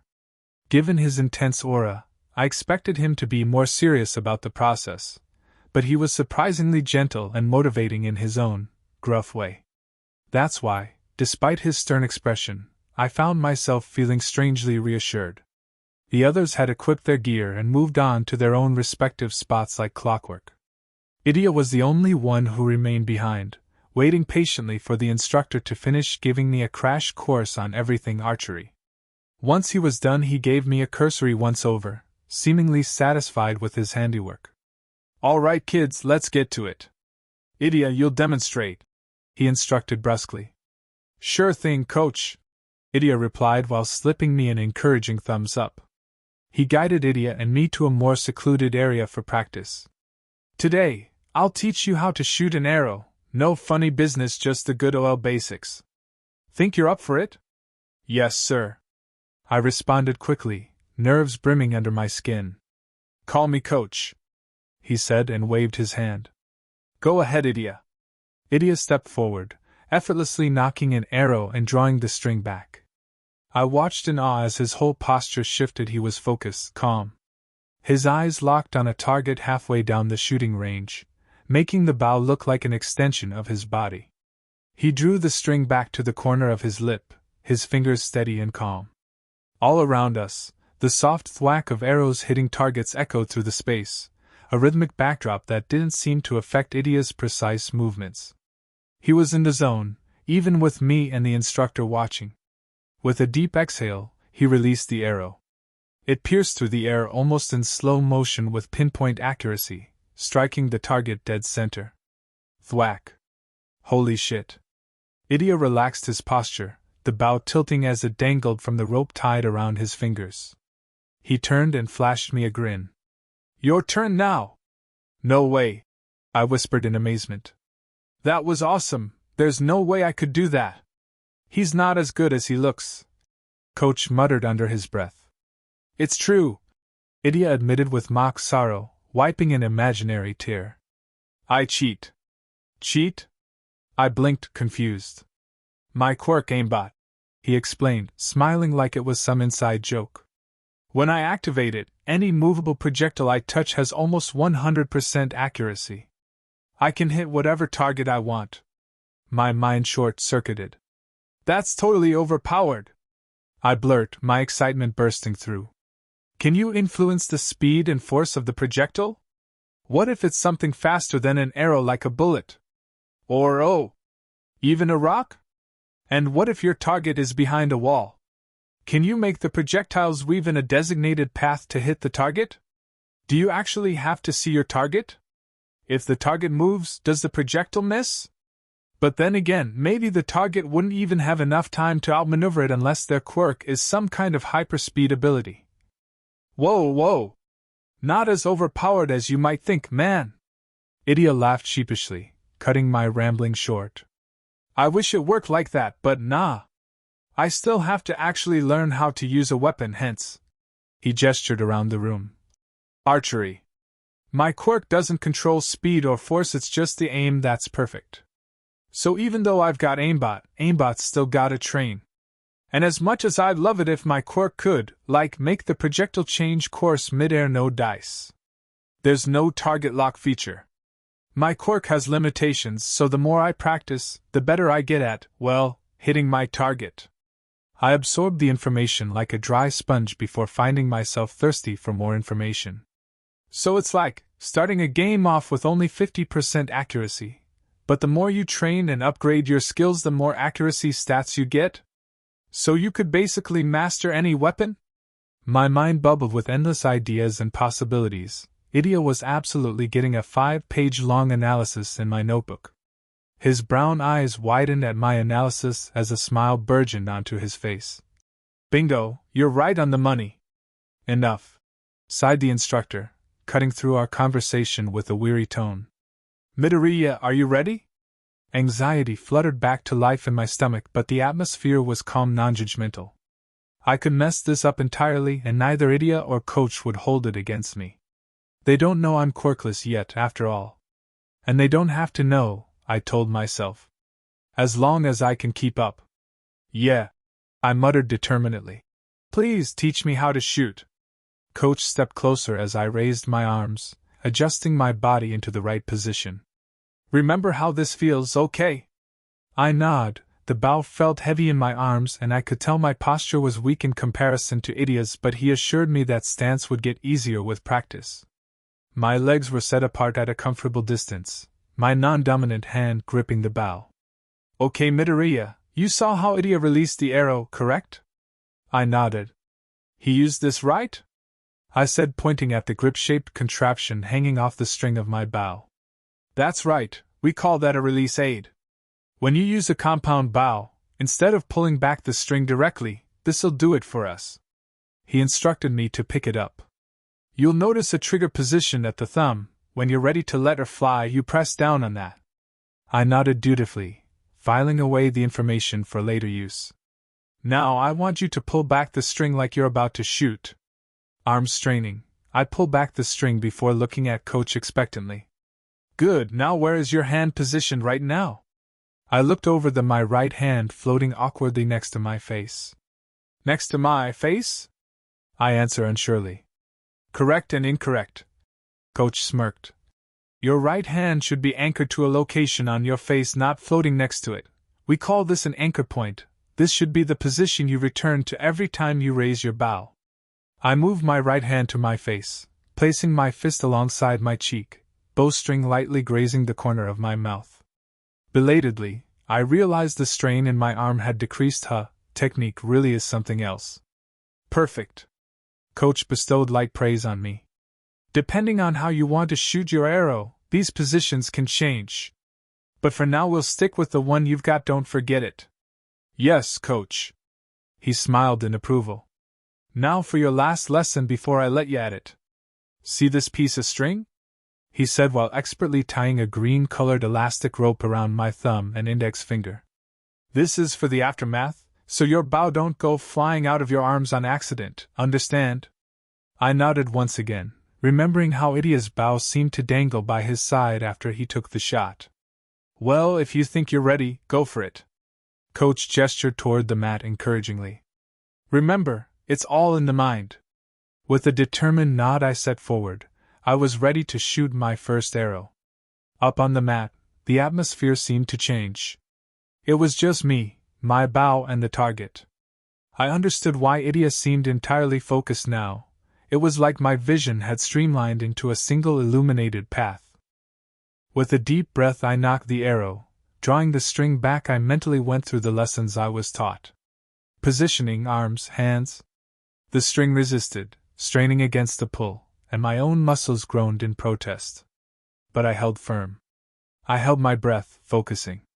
Focus, I thought, echoing the instructor's earlier words. It's in the mind. I let my breath out slowly like a punctured tire and pressed the trigger. The arrow flew with a sharp slap, not as loud as a gunshot but still startling. The recoil jerked the bow out of my grip, but the sling caught it before it could fall. I did it. I shot my first arrow. Oh my God! ᴜᴚ deadpanned, staring at the target, while Coach remained unsettlingly silent by his side. Are you sure you're a beginner, pal? I looked up at the target, and my jaw dropped. My arrow had landed just an inch above the center, framing Idia's arrow like a shadow. Excitement bubbled up inside me, threatening to overflow. The instructor nodded knowingly, his expression finally softening just a little. My old heart knew you had it in you. Without another word, he turned and walked off. You're telling me that's the first time you've shot a bow? I'm calling bullshit, Midoriya. Idia laughed, shaking his head in disbelief. Unless I've somehow met my long-lost quirk twin, and we were separated at birth or something. I have no clue how I did that. Seriously. I mumbled, still in shock. No, probably just a fluke, I thought. Probably dumb luck. I'm useless. Quirkless and pathetic, remember? Go again, Idia said, more firmly this time, his eyes glinting with curiosity as he knocked his own arrow, ready to observe me closely. I nodded, lining up another arrow, letting him guide me through the motions once more. Aim for the target to your left, one a little farther back. I repeated the steps. Pull. Strain. Lock. Release. Drop. I hit the target again, this time the outermost ring, but still. I hit the fucking target. So, Idia murmured, clearly impressed. I think this might be your sport, lil guy. Lil guy? I huffed, unable to help myself. How old even are you? 14. You? 14 too, I answered with a smile. Oh yeah, 14, huh? Idia asked casually, glancing over as I prepared my next shot. What high school are you trying for? Pull. Strain. Lock. Do I tell him? Maybe it was dumb to confess this. Maybe he'd laugh. Yue High School, I said quietly. The hero course. Release. Thwack. Hit. Drop. I scanned for my target. The arrow had landed about the third ring from the outside. Better than last time, but far from perfect. Despite my inexperience, I realized I was having fun. There was no sneering classmates, oblivious teachers, or insurmountable pressure keeping my head down. I felt free. Yue? No way! Idia exclaimed, beaming. Me too! I stopped and looked over at him with excitement. Really? You want to be a hero too? With a quirk like yours, you'd be a great hero. Of course, he said, practically glowing. I want to be a hero, just like All Might. Who's your inspiration? I laughed, knocking another arrow. All Might's my favorite, and always will be, but actually, the reason I came here. Pull. Strain. Is I wanted to learn archery, thinking maybe I could be like. Lock. Release. Drop. The arrow hit the target again, this time just a couple of centimeters away from the center. Kentaro clapped his hands together, grinning wide. We both grabbed another set of arrows from our quivers, readying ourselves for another round. This time, Idia didn't offer any more advice. He just watched. I paused. What if he knows the green arrow? Will he ask me why I'm looking up to someone without powers, or will he realize I'm quirkless? I fretted over the possibilities, so instead, I answered as vaguely as I could. Those heroes from the pre-quirk era. No way! I've read some comics about that kind of stuff. I didn't think anyone else was into it anymore, considering pre-quirk era material is basically old news. We knocked more arrows, continuing our casual conversation as we emptied our quivers shot by shot. Hit. Hit. Hit. Then miss my first miss. I didn't dwell on it too much though. Idia reassured me it happens to everyone. Still, the fact that my first 10 shots hadn't been misses said something incredible. Not you though, right? I couldn't help but ask him jokingly. He paused, looking at me, before letting out a laugh. That's true, if I end up missing, you'll know something's seriously wrong with me. You should probably call a doctor at that point. I laughed alongside him until we ran out of arrows. My heart feeling lighter than it had in years. You've really got a knack for this, Midoriya. Idia giggled as we both packed up our gear. You think? I asked self-consciously. The rest of the group had finished up their training and were collecting their arrows and heading out. Absolutely. You should seriously consider signing up. I'm in need of some serious competition. Kentaro winked as he helped me return the borrowed equipment, then walked up to the front desk to pay for his session. The instructor smiled at me, his eyes crinkling. Don't worry about paying today. I have a feeling you'll be back, and when the time comes, you can repay me by buying your own archery gear. I was so stunned by his kindness that I couldn't stop the tears from forming in my eyes. Thank you, sir! I exclaimed, bowing deeply, again and again. You have no idea how much this means to me. See you again, Midoriya, he rasped. Then, turning to ᴜᴱ, he added, Make sure he comes back. Of course. ᴜᴱ replied, giving Coach a wave over his shoulder as we stepped into the fresh air. Our clothes were drenched in sweat, but I didn't mind. The fatigue and the lingering smell were nothing compared to the thrill I felt. I had just discovered something new, something exciting. So, have you decided if you're coming back yet? ᴜᴱ asked impatiently, grinning at me. Yeah, I'd love to. The words tumbling out of my mouth before I could clamp it shut. I coughed awkwardly. Play it Kukizuku, don't act like an eager idiot. Well, I think so? I questioned, my heart skipping a beat. It was a lot of fun. I enjoyed it. Feeling a surge of joy swell inside me. For the first time in what feels like forever, I'm happy, really, genuinely happy. Totally, ᴜᴱ responded knowingly. They have classes every day. I usually go after school. You should come along then, so we can practice together. I nodded giddily. Yeah, I think I might.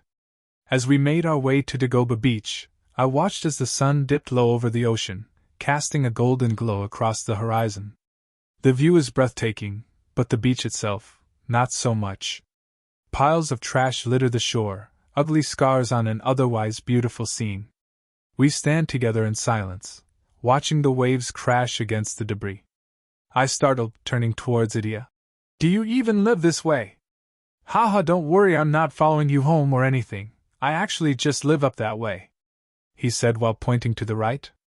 Oh, I wasn't expecting that. I live just up that way, I say, pointing to the left. ᴜᴱ sighed dejectedly. Who knew my best competition was living so close by? I took in ᴜᴱ's casual stance, basking in his casual friendliness when I suddenly came to the realization that I don't want to let this go. Well, I'm here now, I said, hesitantly bumping my shoulder with ᴜᴱ's.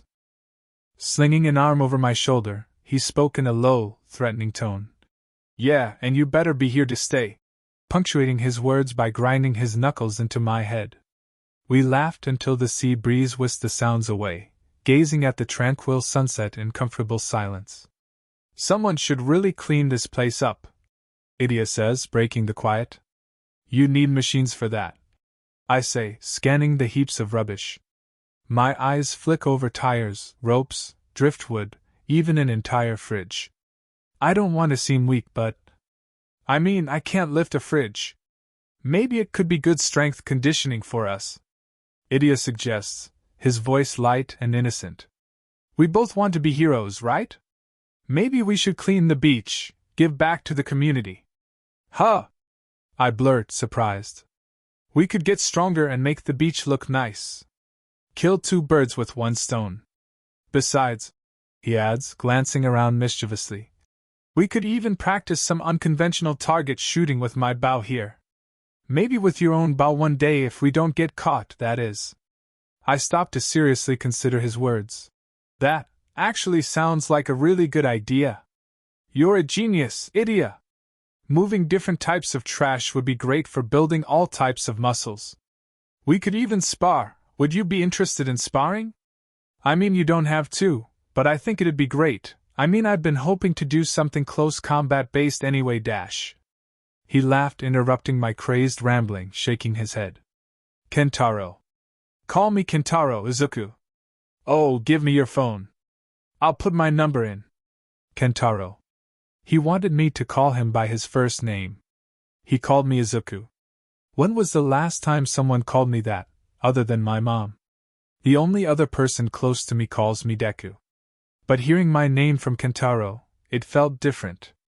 It felt friendly, like friends. Is it too soon to say that? Maybe. But in just one afternoon, Idia has made me feel more normal than I'd ever thought I would. I hand him my phone, a bright smile spreading across my face as he mirrors it. He enters his number and hands it back to me, his grin never fading.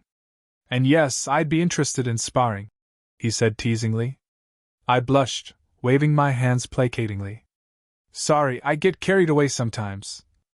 If it makes you uncomfortable, I can stop. Idia shook his head with a reassuring smile. I didn't mean it like that, I don't mind really. Ramble away. He pauses, before turning to me with bright eyes. Oh. I've been meaning to ask, what's your quirk anyway? His head cocked to the side in expectant curiosity. I froze, my heart swooning to my feet, pulsating frantically on the ground. Oh no. Not this question. Any question but this one. I see I know, Kentaro, giving me a light frown, he's gonna figure it out. No. Quick, a distraction, I asked him about the weather, or what he's having for dinner, or... His phone buzzes, the sound breaking the tension. I heaved a sigh of relief. Thank you heavens. Thank you. Aw, crap! My mom's waiting for me. Sorry, Izuku, but I gotta run. Talk tomorrow, yeah? I'll text you or something. He takes off, running in the opposite direction, his bow bouncing on his back, distorting his silhouette as he disappears into the distance. I stand there for a moment, watching him go, then turn toward the train station. My chest feels light, and my face I can't stop smiling. I squeeze into the rush hour crowd on the train, my heart racing for a completely different reason now.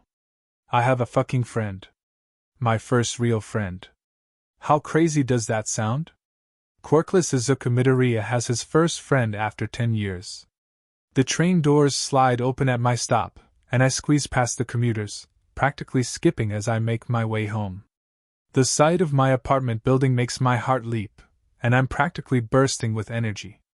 My joy bubbling like a shaken soda can, my feet barely touching the ground. I sprint toward the stairs, taking them 3 at a time, racing to my apartment door. I fling it open, kicking off my shoes as I rush inside, heading straight for my room. Expectantly anticipating a text from Idia. Izuku, honey! My mom laughed as I practically flew through the door. What's the rush? Aren't you going to tell me how it went, Dot? Mom! I laughed back, my happiness too big to contain. A single tear rolled down my cheek as I tried to catch my breath.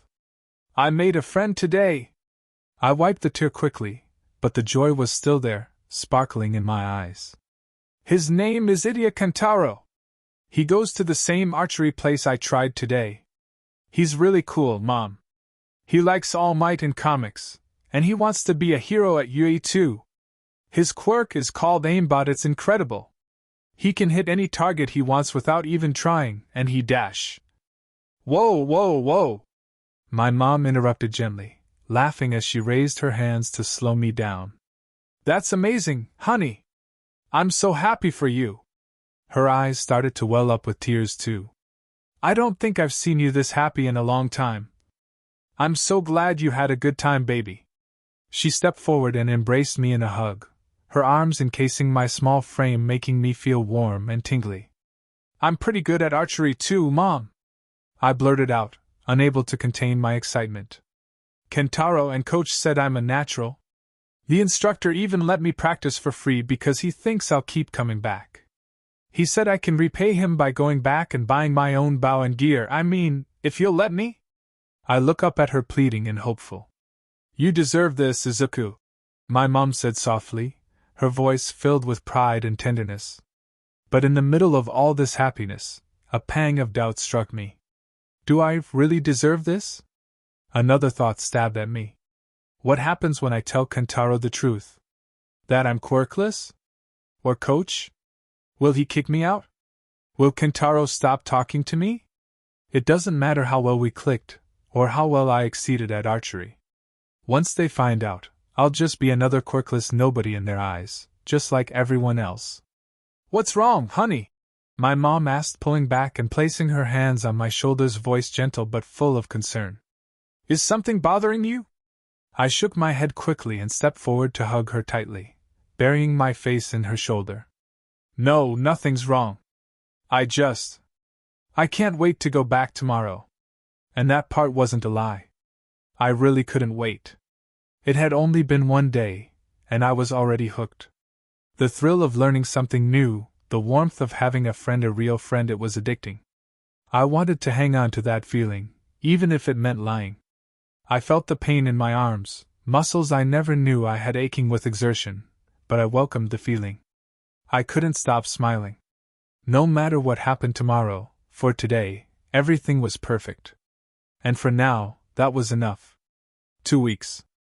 That's all it took for Kentaro to change everything. Every time I'm around him, it's like I'm healed, like he's stitching together the parts of me that I didn't even realize were broken. He taught me how to smile again, to laugh, simple aspects of life I hadn't enjoyed freely for a long time. It's all clear now. The facts that once felt like an unbreakable brick wall are now as transparent as glass. Whatever I once had with Bakugo Katsuki, if you could even call it a friendship, it's beyond broken. It's fragmented, like shattered glass. No matter how many years I spent trying to piece it back together, it was always destined to fall apart. I was so blinded by my admiration I couldn't see how far we drifted apart. Bakugo's pride was fueled by the people around us, encouraging him to act cruelly. It was all circumstances, really. If I'd been born with a quirk, maybe we could have stayed friends. If Bakugo had been reprimanded instead of encouraged, maybe it all would have turned differently. It was as little his fault as it was mine. For being quirkless, for being weak when Bakugo needed an equal, and for existing in this quirkless society we've both ultimately been wronged by. I'd never had anything else to compare to, I'd realized, and in a twisted way, I thought we were still friends. Now I realize that friends are nothing like that. But that's the thing about Kentaro and Bakugo. They're complete opposites. Kentaro, he's light, warmth. His smile is like a warm summer breeze that makes you feel alive. He lifts me up, tells me I'm good at something, archery, friendship, maybe even life. He makes me want to be better, because he sees something in me. But Bakugo is fire. Not the warm, cozy kind, but the kind that burns to the touch, hurts to look at. He doesn't see me, he burns me. I was hypnotized by its strength, how it swallowed up everything in its path and left nothing, ash and dust in its wake. I used to crave its touch, a glimpse of explosive power. But now, every time Bakugo pushes me down, I'm reminded of all the times I've fallen during archery practice with Kentaro. The difference is, every time I fail, Kentaro is there to pick me up, to laugh with me, to make me want to push myself harder. Now I want to become strong enough to stand on equal ground with Bakugo, to finally show him I'm someone he can respect. What was once, "Keep your head down," had become an old song, some forgotten melody that I used to hum like the sweet sting of a habit I couldn't shake, each note pulling me back in. But now, it's like that trendy tune has fallen out of style, replaced by an oddly quiet, buoyant energy that made me feel untouchable. But trends always come back around, don't they? I should have kept my head down. And now, here I am, my head right where it belongs, pinned down beneath Bakugo's foot. Laughter rings out, harsh and echoing off the narrow alley walls between 2 blocks of classrooms. Bakugo's lackeys circling around me like vultures eager to feast, pick apart my flesh piece by piece. My face is pressed hard against the grimy pavement, grit scraping into my cheek as Bakugo's boot presses down on the side of my face. "Look at this quirkless piece of shit," Bakugo sneers, his voice like a poisoned blade. "You've been acting real weird lately, nerd. Think you can just walk around like you belong here? Like you're some kind of hero?" I grind my teeth, trying not to wince. Showing weakness only makes it worse. That much I've learned by now. The lackeys' gray hair, black hair, and pink hair snicker from the sidelines, their smirks twisted with the sadistic thrill of watching someone beneath them suffer. "Yeah, you think you're hot stuff now, don't ya, Deku?" Black hair mocks, twirling a wooden bat in his hands like he's about to hit a home run. Maybe if you had a quirk, you wouldn't be eating dirt right now. Every time it's the same old song. Quirkless this, quirkless that. I used to wonder how many late afternoons cooped up in this dank alleyway it would take for them to get sick of singing the same tune. The answer was never. 2 years later, the chorus is just as catchy to them as it was the first day they heard it. The melody, a disjunct composition of melodies, echoing in a disjointed doloroso that encompassed my life. Yet, after being forced to heed it day after day, over and over, I found myself unconsciously nodding along, its rhythm weaving its way into my head. Maybe if you'd stop smiling like an idiot. ᴡᴇ'ʟ leans in, gripping my wrists with unnecessary force, his superglue quirks spilling around them like a warm, sluggish waterfall, sticking my hands together. We wouldn't have to remind you that you've got nothing to smile about, you pathetic shit. The glue burns, not physically, but in its cold reminder of how utterly trapped I am. It's strong, not impossible to tear apart, but it would hurt like hell and rip skin if I tried. Gray hair follows up with duct tape, securing my feet just as tightly. Bakugo's pulled this stunt before, so many times in fact, that no one bats an eye when they see me tied up in the back of the alley. Maybe we should help him out. Bakugo growls, his voice curling around the threat like molten lava. His heel grinds harder into my skull, and I fight back a cry. Maybe we'll give you a real quirk today. The air crackles with tension as Bakugo's hand begins to sizzle, explosive sweat dripping from his fingertips. My heart races, panic settling deep in my chest, but I force my mouth shut. I have to. If I beg, if I plead, it'll only make it worse. His hand hovers just inches from my face now, the heat from his quirk radiating against my skin. Don't worry, Deku. He laughs, low and malicious. Maybe I'll make you explode, huh? Wouldn't that be a real gift? The lackeys laugh, black hair stepping closer, faking a swing with his bat just to watch me flinch. Gray hair tightens some extra tape around my wrists, his eyes gleaming with satisfaction. I try to breathe, to focus on something else, anything else, but the fear crawls up my throat, threatening to choke me. Tears prick my eyes, but I fight them back. What's the point in holding back? The intrusive thought gnaws at me. It's happening whether I react or not. But I refuse to cry. Not now. This is an endurance test, I tell myself. See how long you can hold out, Izuku. You listening, you little shit? Bakugo's voice snaps through my thoughts, and before I can brace for it, a small explosion strikes my lower back. Heat sears through my clothes and into my skin, the burn sharp and immediate. My muscles spasm involuntarily, a useless attempt to escape. And I break. The tears spill, unbidden, and a strangled noise escapes my throat, an animalistic plea for mercy. I'd hoped to hold out longer, to keep something, anything, of my dignity intact. But the pain, it's unbearable. ᴡᴇ'ʟ crouches down, his face inches from mine. Not another sound, he orders, gripping my face and smearing more glue across my lips. It burns like chemicals, sealing my mouth shut with a stinging force. My cries are muffled, trapped behind my glued lips. Then the bat comes. Crack. Black hair swings the bat hard into my ribs. The impact sends waves of agony through me, and though I try to scream, the glue on my lips holds firm. I can only let out a muffled groan, the pain festering in my chest like a wound left to rot. I said no breaking bones, you dumbass extras! Bakugo's sadistic grin widens, his eyes gleaming with a twisted pleasure. My turn. My body tenses in anticipation. His hand wraps around my upper arm, fingers digging into my flesh like a vice. His grip is so tight, I half expect my bone to snap under the pressure. Then, the crackling starts again, small, teasing bursts of explosions lighting up around his hand. Tell me when to stop, Deku. He releases a small explosion, searing my skin beneath his grasp. I wince, the pain so sharp it sends my vision blurring with tears. My muffled cries are locked inside me, desperate to escape, but the glue makes sure they remain unheard. Stop. Please. I beg with my eyes, looking directly into Bakugo's fiery gaze, but he's far beyond reasoning. He's a monster.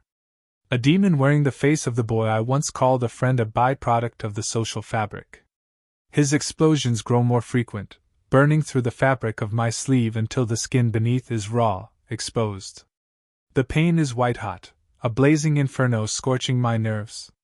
My body jerks, desperate to pull away, but I'm trapped, restrained, helpless. I force oxygen through my nostrils harshly, my chest constricting with lack of air. Stop! Stop! I try to plead, but the glue locks my lips shut, leaving only garbled, muffled sounds. ᴡᴇʟᴜ laughs. What's that, Deku? Speak up! Use your big boy words now.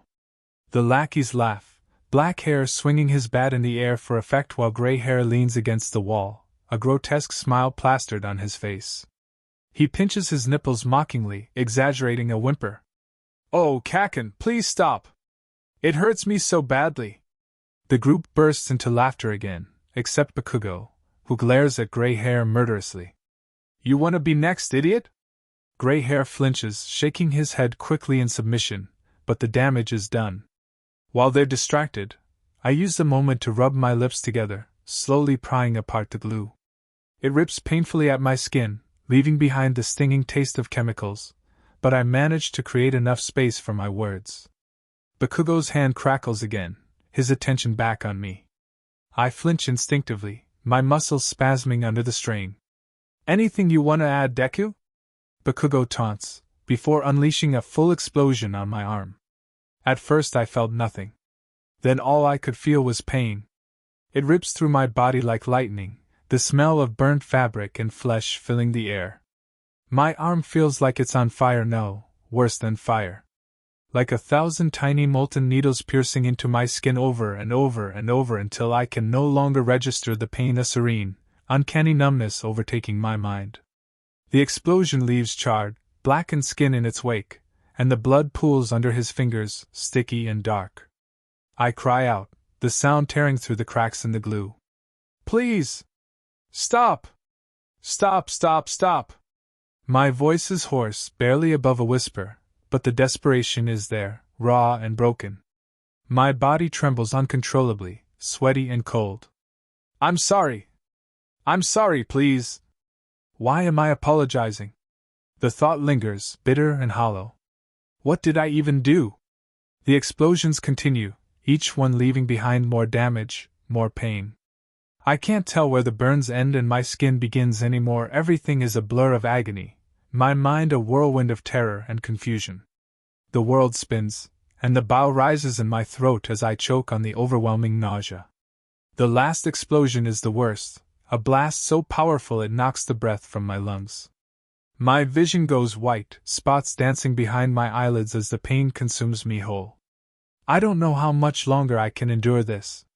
But I can't stop. I can't let ᴡᴇʟᴜ win. I bite down on the pain, swallowing it like poison. Tears streak down my face, mingling with the dirt and blood beneath me. My body shakes, but I don't beg anymore. I can't give him that satisfaction. Well, half-truths really, my vocal cords are choked and twisted like rusted coil springs, unable to function. ᴡᴇʟᴜ's hand crackles again, but before he can release another explosion, a sharp voice cuts through the alley. ᴡᴇʟᴜ, that's enough! A voice that in my days sounds vaguely familiar calls out from somewhere, and ᴡᴇʟᴜ's head whips up, his sneer deepening. I recognize the voice. I think it's one of my teachers, or maybe just someone who got bored of watching the show. ᴡᴇʟᴜ clicks his tongue and looked down at me one last time, disgust curling his lips. Let's get out of here. The laughter echoes around me, distant but still ringing in my ears as I lay crumpled on the pavement. I don't move, not immediately. Every inch of me aches, muscles trembling under the strain of holding myself together. My heart pounds, not just from pain but from something deeper, a kind of hollow ache in my chest. For a while, I don't even try to fight the restraints, I just tip my head back and stare at the blank, empty sky. They always leave me like this, and no matter how many times it happens, it never feels any easier. Nonetheless, they don't drag me here often. Only when they feel the need to beat me into the dirt, remind me of my place, I think bitterly. Eventually, I start wriggling my wrists, hoping the skin doesn't tear too badly as I force them apart. The burning sensation is sharp, hot, and immediate. I wince but push through it.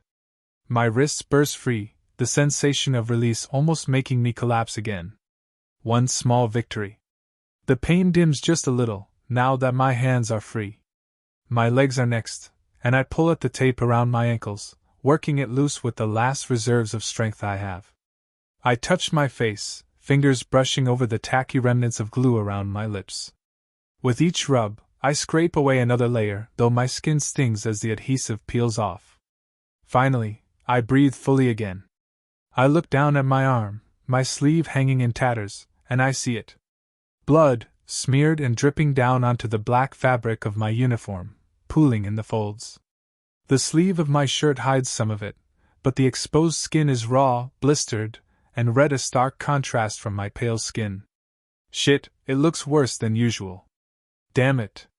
The burn is deeper this time, skin singed away in patches, revealing angry muscle underneath. The pain is deep but diluted, throbbing with every heartbeat. It was bearable, which honestly opened up a whole other can of worms I was not eager to empty. I hiss under my breath. If I show up at home like this, my mum's going to lose it. I can't let her see it. She'll worry. She always does. And things have been good for once, no tears, no constant fretting about how school's been going. She thinks I'm finally finding some peace, and finally making friends. Kentaro. Shit. Shit. I was supposed to meet him for training right now. Guilt twists in my gut. What's he thinking? That I ditched him? That I just didn't care enough to show up? The panic in my chest overtakes the pain as I scramble to my feet. I can't lose him. I can't. I sprint toward the school building, hoping against hope that no one notices me. My spare uniform's in my locker, thank God. I yank it out, fumbling as I try to pull the fresh clothes over my bruised and battered body. I fight the tears pooling in my eyes. The burn on my arm is a constant reminder, each movement making the pain flare. I use the ripped sleeve to cover it, a temporary fix, but it'll do for now. There's no time to patch myself up properly. I don't even glance in a mirror before running out of the building, back toward the nearest train station. The ride feels endless. My fingers grip the overhead bar, knuckles white. I can feel eyes on me, strangers noticing the disheveled state I'm in. I try not to make eye contact, focus on the floor, on the rhythm of the train. But the guilt creeps in, festering. Kentaro's waiting, probably thinking I bailed, that I'm unreliable, that I'm a failure. My chest tightens. What if he never wants to train with me again? What if he realizes how useless I am? I'm supposed to be his friend, not a burden. But that's all I ever seem to be. King useless Deku. The train jerks to a stop, the doors sliding open. I bolt out, not caring that my body screams in protest with each step. I sprint toward Dagoba, toward ᴅᴇʟᴄ, my backpack bouncing against my back, each slap banging against my bruises like a broken drum. I shove the door open, breathless, my heart pounding. The dojo was quiet. It was early, well early enough that coach was out for his daily break before afternoon lessons commenced. He'd given Kentaro and I the green light to come by and train while he was out, and in this moment I couldn't be any more grateful. I didn't want coach to see me like this, ever. Izuku? I snapped my head towards the voice familiar, but now filled with an edge I haven't heard before. Kentaro's eyes are wide, his face tight with something like fear. Of me? I start talking before I can stop myself, words tumbling out in a rush. I'm so sorry I'm late. I got held up at school with something. I mutter, my voice shaky and uneven. I didn't mean to make you wait. Did you warm up without me? My bag slips from my shoulder and lands in its usual spot with a thud as I make my way to the rack, my hand reaching for the compound bow. But as soon as my arm extends, a searing pain shoots through it, and I pull back instinctively, hissing through clenched teeth. Shit. How am I supposed to shoot like this? Not important yet. I force the thought away and keep talking. I didn't even text you. I feel like such a shitty friend. I'm really sorry, Kentaro dash. Shut up. His voice chokes out the words, sharp and brittle. I freeze. He hasn't moved, hasn't followed me to the rack like he usually does. Huh? What happened to you? Kentaro whispers, looking at me with shock, his feet stepping toward me in a slow, deliberate motion like I was a wild animal. His fingers close around my wrist tightly as he tugs me toward me to the bathroom without another word. What? I hiss, anxiety spiking in my chest. Is he mad? Is he going to hurt me too? The thought creeps in, unbidden. The idea of losing him, of him turning on me, tightens like a noose around my lungs. Kentaro's voice is softer now, but edged with something raw. Izuku, your face is covered in dirt. Your mouth looks raw. Your shirt, his eyes flick to my arm, is wet with blood, and you flinched reaching for the bow. You're limping, and leaning like your ribs are hurting. His gaze pierces right through me, taking stock of every detail. He always was perceptive. Too perceptive. Or maybe I just had a severe lack of perception. Instead I stand there, dumb, staring at him. Oh? Oh? His voice hardens, the worry deepening into something close to anger.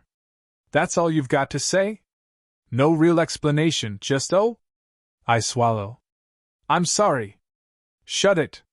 His usual bright smile is gone, replaced with tight, worried eyes and a serious frown. What the hell is going on, Izuku? My heart thuds painfully in my chest. It's nothing, I just fell on the way here. You know me, a massive klutz. I let out a weak laugh, trying to make it sound convincing, to brush it off. I limp over to the bathroom mirror, hoping if I keep moving, he'll stop asking questions. But when I look at my reflection, the lie crumbles before I can even form it properly. The image staring back at me is pathetic. Dirt smudged across my face, cuts crisscrossing my cheeks, dry tear tracks running through them. The skin around my mouth is rubbed raw, red and swollen, and the damp spot near my arm, it's worse than I thought. The dark stain has spread, soaking through the fabric, sticky with blood. I look away, sick to my stomach. I can't let Kentaro see this. He can't know I'm this weak, this useless, that I'm quirkless. No, not today. Not like this. Don't lie to me. Kentaro's voice is closer now, firm but soft. He steps up beside me, his fingers brushing my arm lightly before pressing down on the wound. I flinch, a sharp gasp escaping before I can stifle it. The world tilts as dizziness edges in, and I sway. His fingers pull back, now slick with my blood. He stares at his hand for a moment, eyes darkening. Were you attacked? I can't answer. My mind blanks, the words jamming up in my throat. What am I supposed to say? If I tell him the truth, what will he think of me? What will he do? There's no answer I can give that won't make things worse. Kentaro's voice softens further, so quiet it almost trembles. Are you okay? I stare at the floor. The silence is thick, suffocating. My throat tightens. There's no hiding it now, no more weak excuses or half-lies to slip past his concern. I feel like right through me, through every wall and line I've put up, and it's terrifying. Izuku, he murmurs, and there's a plea in his voice now. But I can't meet his gaze. Without another word, Kentaro walks out of the bathroom, leaving me alone in the small, fluorescent-lit room. I press my hand to my mouth like a vice, stifling the sob that's been clawing at my throat. The tears come anyway, hot and unbidden, sliding down my cheeks. I catch sight of my reflection again, and all I see is a broken mess, someone who ruins everything just by existing. I can't stop thinking it. I'm such a pathetic Deku. Always have been. Always will be. Kentaro walked back in, and I instinctively turned my back to him, quickly wiping away the wet streaks on my cheeks. My eyes probably gave me away, though. I could already feel them, puffy and swollen, red from the tears I'd tried so hard to hold back. He didn't say anything at first, but I could hear the soft rustle of his bag being unzipped. A moment later, Kentaro pulled out a first aid kit, a towel, and a water bottle. I watched his reflection in the mirror as he poured water onto the towel. Then, without hesitation, he grabbed my shoulder gently as he turned me toward him, tilting my head as he dabbed at the dirt and dried blood smeared across my skin. His touch was careful, tender, as if he knew that even this small gesture might hurt. What happened? Seriously, without any bullshit this time. His voice was steady but edged with concern, a new weight to his words that wasn't there before. I don't care if you're embarrassed. I don't care if you think it's your fault. I just want to know what really happened so I can help you. I want to help you, Izuku. Kentaro set down the towel and opened the small first aid kit. Whatever it is, Izuku, we can get through it together. Together. The word hit me harder than any punch or kick ever had. A part of me wanted to break down right there, but instead, I stayed silent, the lump in my throat growing unbearable. He pulled out some alcohol and gauze, giving me a playful wink as he unscrewed the lid. Shirt off, handsome, Kentaro teased, trying to lighten the tension. His voice had that casual charm to it, but I could see how worry shadowed the playfulness in his eyes. I didn't argue. Didn't even try. At least this way I wouldn't have to explain using words. With shaking hands, I peeled off my shirt and placed it next to me. The second it was off, I saw him freeze for a split second, his eyes flickering over the mess of bruises that decorated my torso like some grotesque mosaic. Old, yellowing bruises overlapped with fresh, darkening ones, old scars overlapping with new, and in the middle of it all was my makeshift bandage, a strip of my school uniform clumsily stuck to the burn on my arm. The sight of it made me wince, and I felt myself shrinking under his gaze. Is that a burn? His voice dropped lower, all hints of playfulness gone. I hesitate before nodding yes. He knelt down, inspecting the half-dried cloth stuck to the wound. Did you wrap this? He asked, his tone incredulous. This time I dared to use my voice and let out a whispered, yeah. You're an idiot, Izuku, he muttered, though the insult didn't sting, it was laced with too much concern. Yeah, I know, I thought bitterly. You don't put cloth on a burn like this. This is gonna hurt like hell. He wasn't wrong. The second he started peeling the fabric from my skin, a sharp, searing pain flared up my arm. I yelped and hissed through my teeth, my vision blurring for a moment. The only saving grace was that the wound hadn't completely dried to the fabric yet, thanks to the blood and fluid still slowly seeping from it. You're lucky it didn't stick, Kentaro muttered, tossing the bloody cloth aside. He set the gauze back in the kit and pulled out a roll of cling wrap instead. I tried my hardest not to cry as he wrapped the burn tightly. Izuku, I'm gonna be honest, you might need to go to the hospital. The word hospital loosened the lump in my throat, and a wave of panic surged through me. No, I can't worry my mom, please, I pleaded, clutching Kentaro's arm. He gave me a serious look, his brow furrowed as he considered it for a moment before nodding. If it gets any worse, or if it becomes infected, I don't care. I'll take you there myself. I heaved a sigh of relief as he dropped the topic instead. I asked, where did you learn first aid? Trying to distract myself from the pain, genuinely curious. But Kentaro shook his head, not giving me an inch. I'm not answering any of your questions until you answer mine. I clenched my jaw, the weight of what I was about to say pressing down on me like lead. To tell him the truth, or to lie again, this time more convincingly. I was walking out of school and tripped. No, that's ridiculous. My mind scrambled for something believable, something that wouldn't make me sound as pathetic as I felt. But the truth gnawed at me. I couldn't lie to him anymore. Not entirely, at least.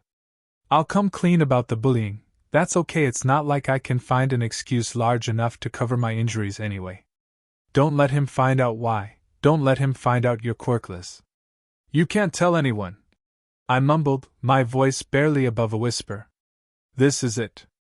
This is the end. I've had a friend for 2 whole weeks, and now it's over. I promise, Izuku. I won't tell anyone. Kentaro's voice was sincere, steady. His eyes locked on mine, and for a second, I believed him. I gulped, feeling my throat tighten. I guess I'm getting bullied.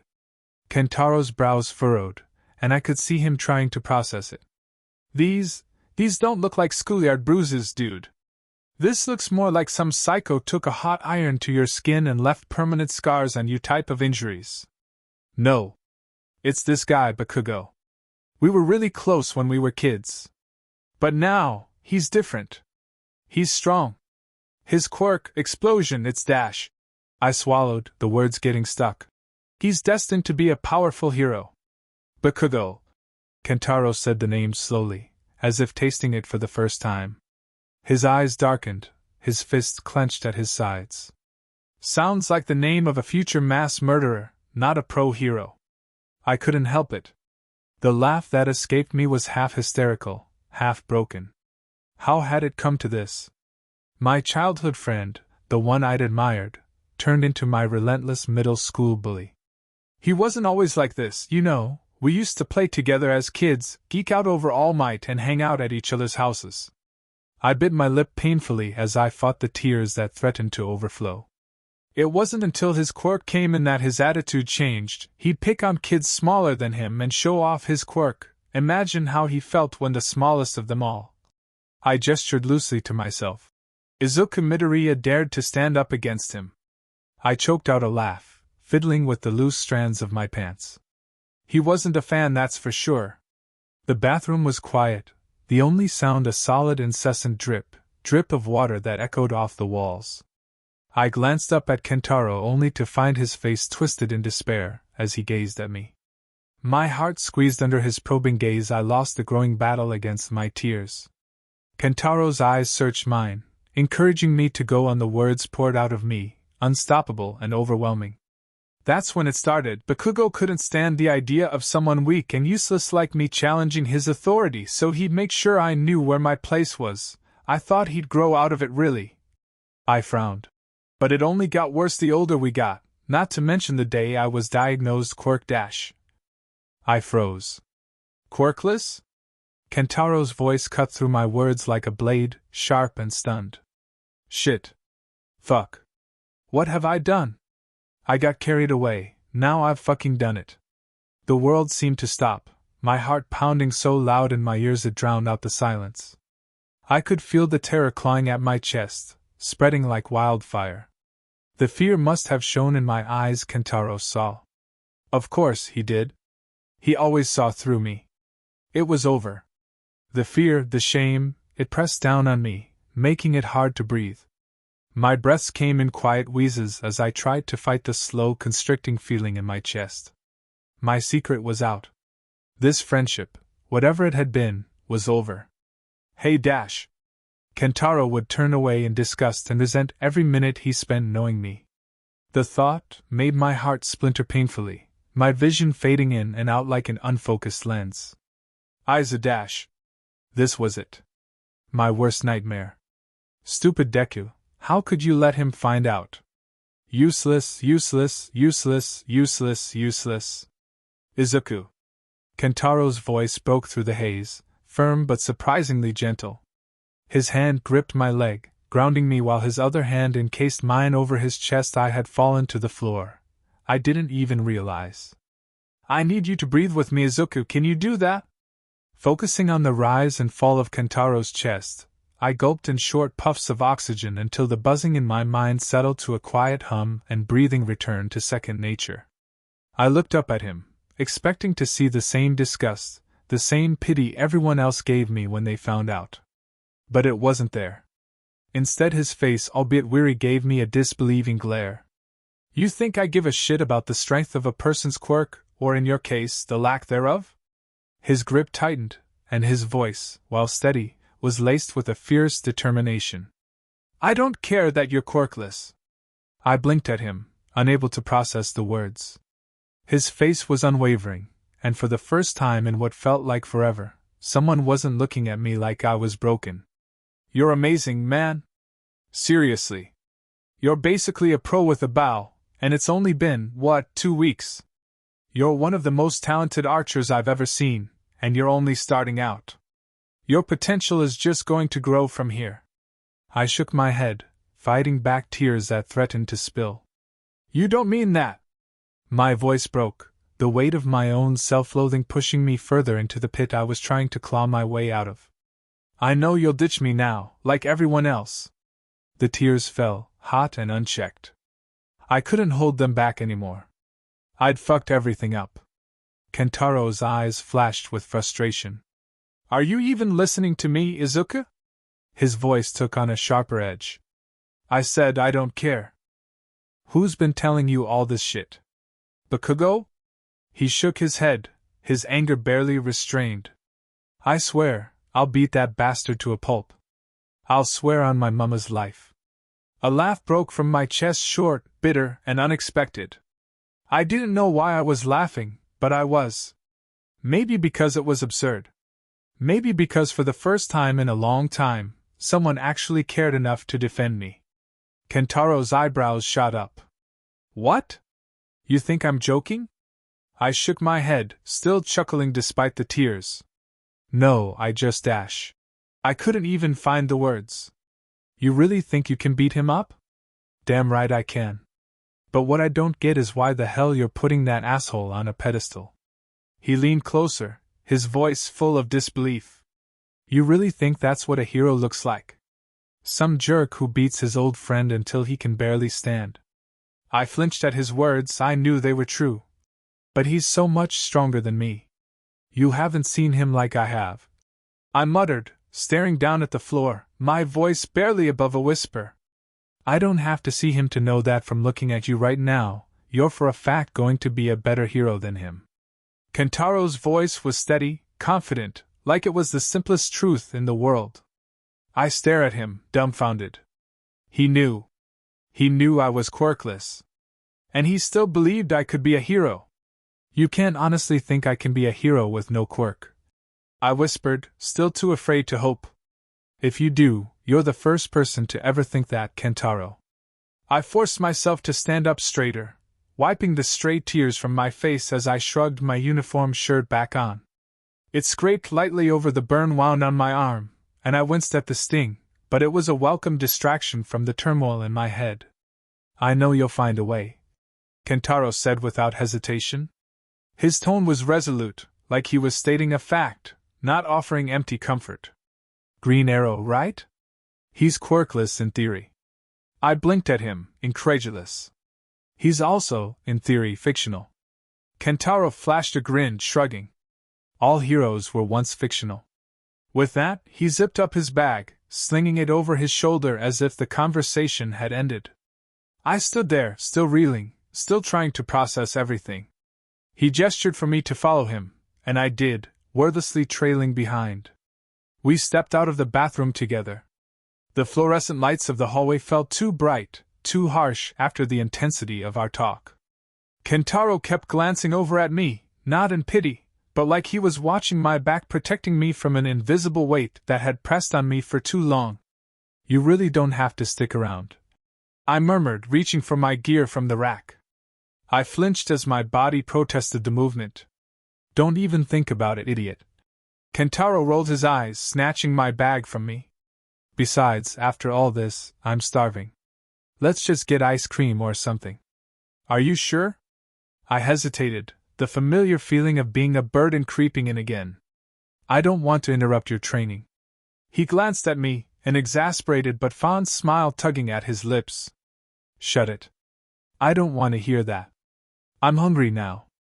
I walked shakily out of archery while Kentaro flanked my side cautiously as we headed toward Dagoba Beach, its shoreline glinting faintly under the fading sunlight.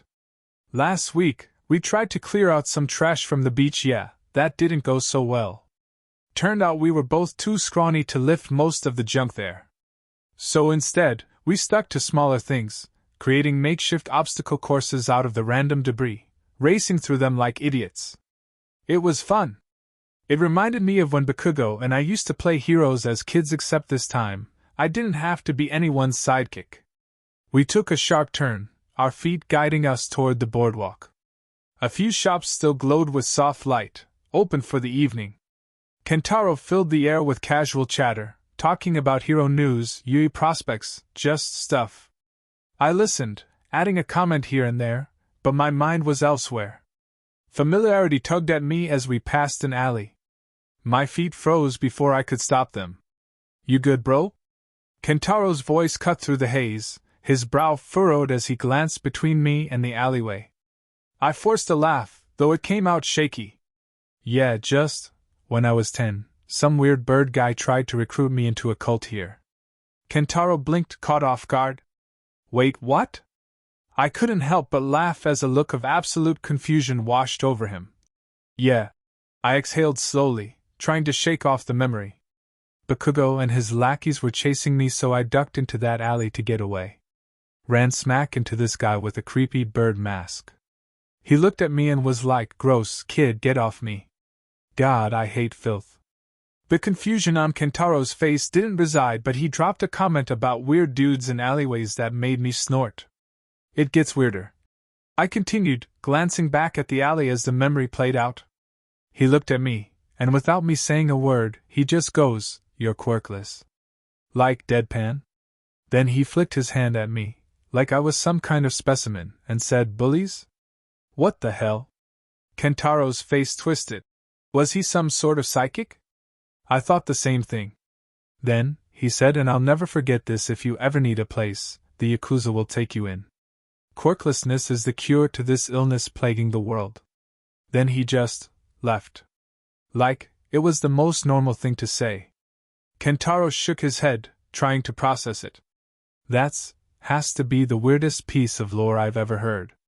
I can't believe you met some sort of bootleg big bird revolutionist. He threw me a sly glance. Although, I think this beats finding out you mutter and write notes in the air while you sleep. Hey. I yelped as a fierce blush crawled its way up my neck. Oh my God! I groaned in despair, hands crawling up to cover my face. I still can't believe you took a video. Kentaro tilts his head innocently. But what if you found the solution to global warming or something in your sleep and I didn't record it? You, I say, pointing accusingly at him, are evil. That information never ever leaves your mouth again, okay? Kentaro laughs heartily before winking and throwing finger guns in my direction. You got it, boss. We eventually reached the little gelato shop on the corner and pushed through the door, greeted by a burst of cold air. The evening sun streamed through the windows, casting a warm glow on the inside of the shop. The display case hummed, colorful tubs of ice cream sitting chilled beneath the glass. The place was empty except for us. Kentaro leaned on the counter, peering into the display. I'll get the pistachio in a cone, please. His voice was cheery, his usual excitement bubbling over as the short blonde woman behind the counter scooped up the green gelato. Pistachio?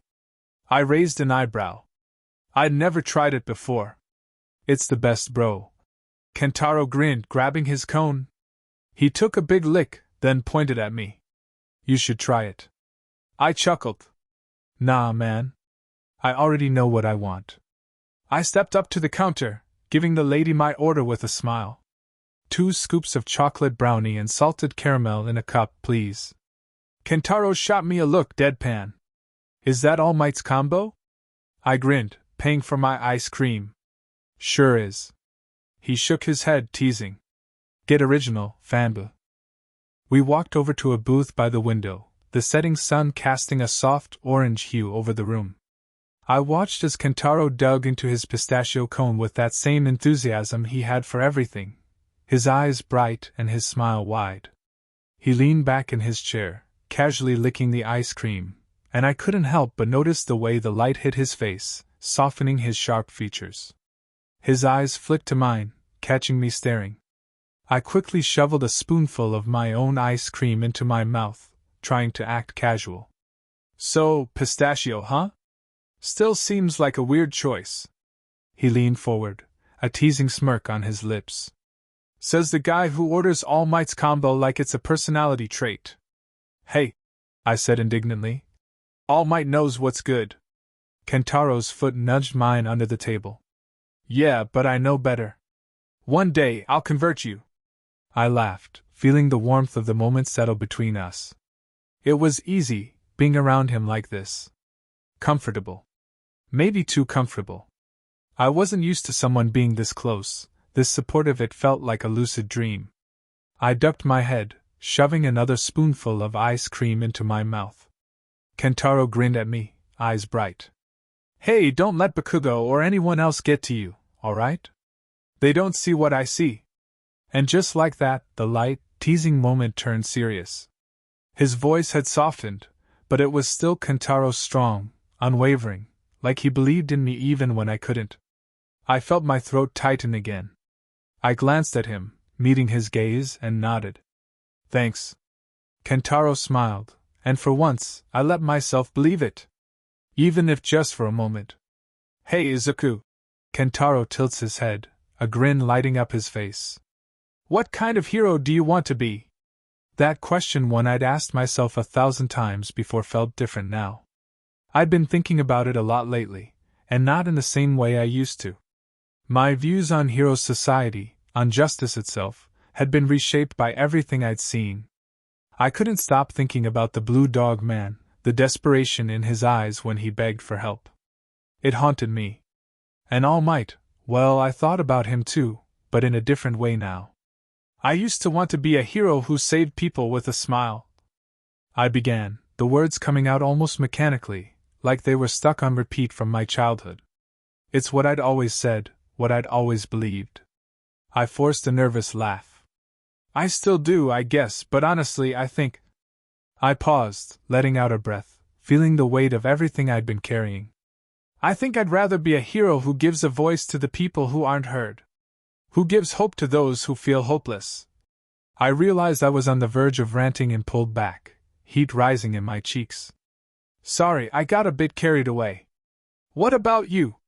Kentaro's expression softened, his usual smirk giving way to something more thoughtful. I don't really know yet.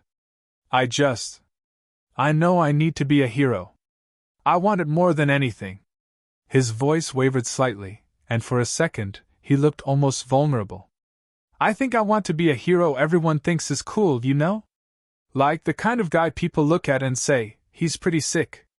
He scratched the back of his head, slouching a little as if his dreams suddenly felt shallow. It feels kind of vain compared to your reasoning. No way. That's not vain at all. I quickly reassured him. Honestly, I want to be a cool hero too. I just realized a lot of things about hero society that I think need changing. I gave him a grin, hoping to lighten the mood. Kentaro's smile returned, a glimmer of mischief in his eyes. You're going to be the sickest hero, Izuku. Just think about it, the first real quirkless hero. You're gonna inspire so many people. I finished the last spoonful of my ice cream and tossed the cup into the nearest trash can. You're a wishful thinker. I chuckled, but the warmth in my chest remained. Thanks for believing in me. Kentaro pushed open the door of the gelato shop, his voice casual but firm as we stepped outside into the cool evening air. I'm not just wishful. I'm a man rooted in facts. So maybe you should start believing in yourself. The golden hues of the setting sun cast long shadows across the street as we walked, the breeze gently brushing against our skin. Everything felt warm, but the growing chill in the air reminded me the day was slipping away. We were headed toward the train station, the streets quieting down as the shops began to close. For a while, neither of us spoke, just listening to the soft hum of the city as night slowly crept in. So, Kentaro broke the silence as we walked. Do you ever wonder what your life would be like if you did get a quirk? I paused, kicking a stray pebble on the sidewalk as I thought about it. All the time, I admit with a slight chuckle. I think about how different things could be. Maybe I would have turned out more like Bakugo. Or maybe we would have balanced each other. At least I wouldn't feel like such a disappointment. Kentaro nodded, his eyes scanning the streets ahead.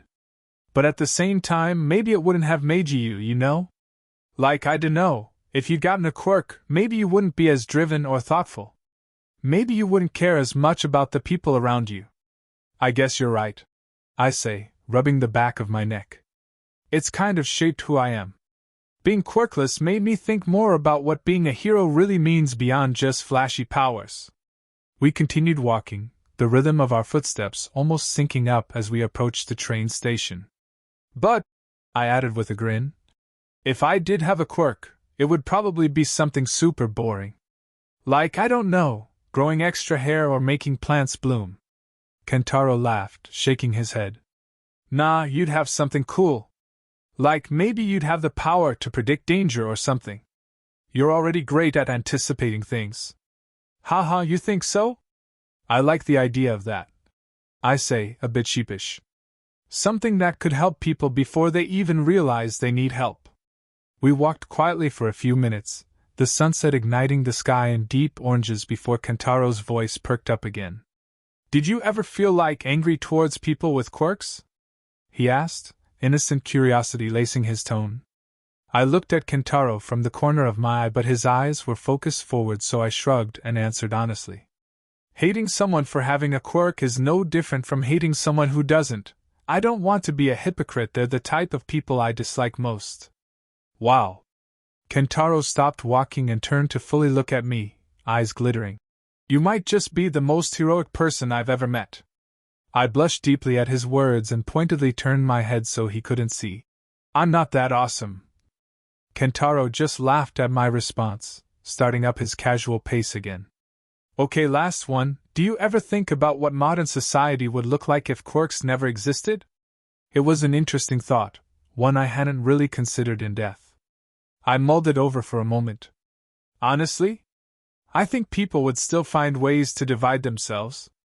In the end, I think we'd have the same deep-rooted issues in society that we have today, just minus the heroes and villains storyline. Kentaro nodded, leaning back against the seat. Yeah, humans are good at finding reasons to feel superior. But maybe there wouldn't be as much destruction or danger if quirks weren't a factor. There'd be no supervillains to worry about. True, but without heroes, who would inspire people? Who would give them hope when things get rough? I counter, my eyes fixed on the streaking lights outside. I feel like people need someone to look up to, someone to show them it's possible to push past limitations, whether that's physical or emotional. Kentaro gave me a thoughtful look. You're that kind of person, you know? Even without a quirk, you're still someone people can count on. My face flushed with warmth at his words, and I glanced away. Thanks, I muttered, not used to the praise. I'm just trying to do what I can. We started walking toward my place, the streets quieter now as night approached. Hey! Kentaro broke the silence again, his voice a little softer this time. You think we'll both make it into UA? I glanced at him, catching the brief flicker of doubt in his usual confident grin. It was subtle, but it was there, like he wasn't as sure as he usually seemed. You definitely, I said, my voice firm. You've got the strength, the guts, the drive. As for me, I hesitated, then smiled weakly. I'm not gonna stop trying, no matter what. Even if the odds aren't in my favor. Kentaro's grin returned, more genuine this time, as he gave me a playful punch on the arm. You're gonna smash the entry exam, Izuku. Your archery skills alone will blow them away, I know you will. We finally reached the front of my apartment. The streetlights flickered on as the evening dimmed into night, casting long shadows around us. I stopped at the gate, turning to face him.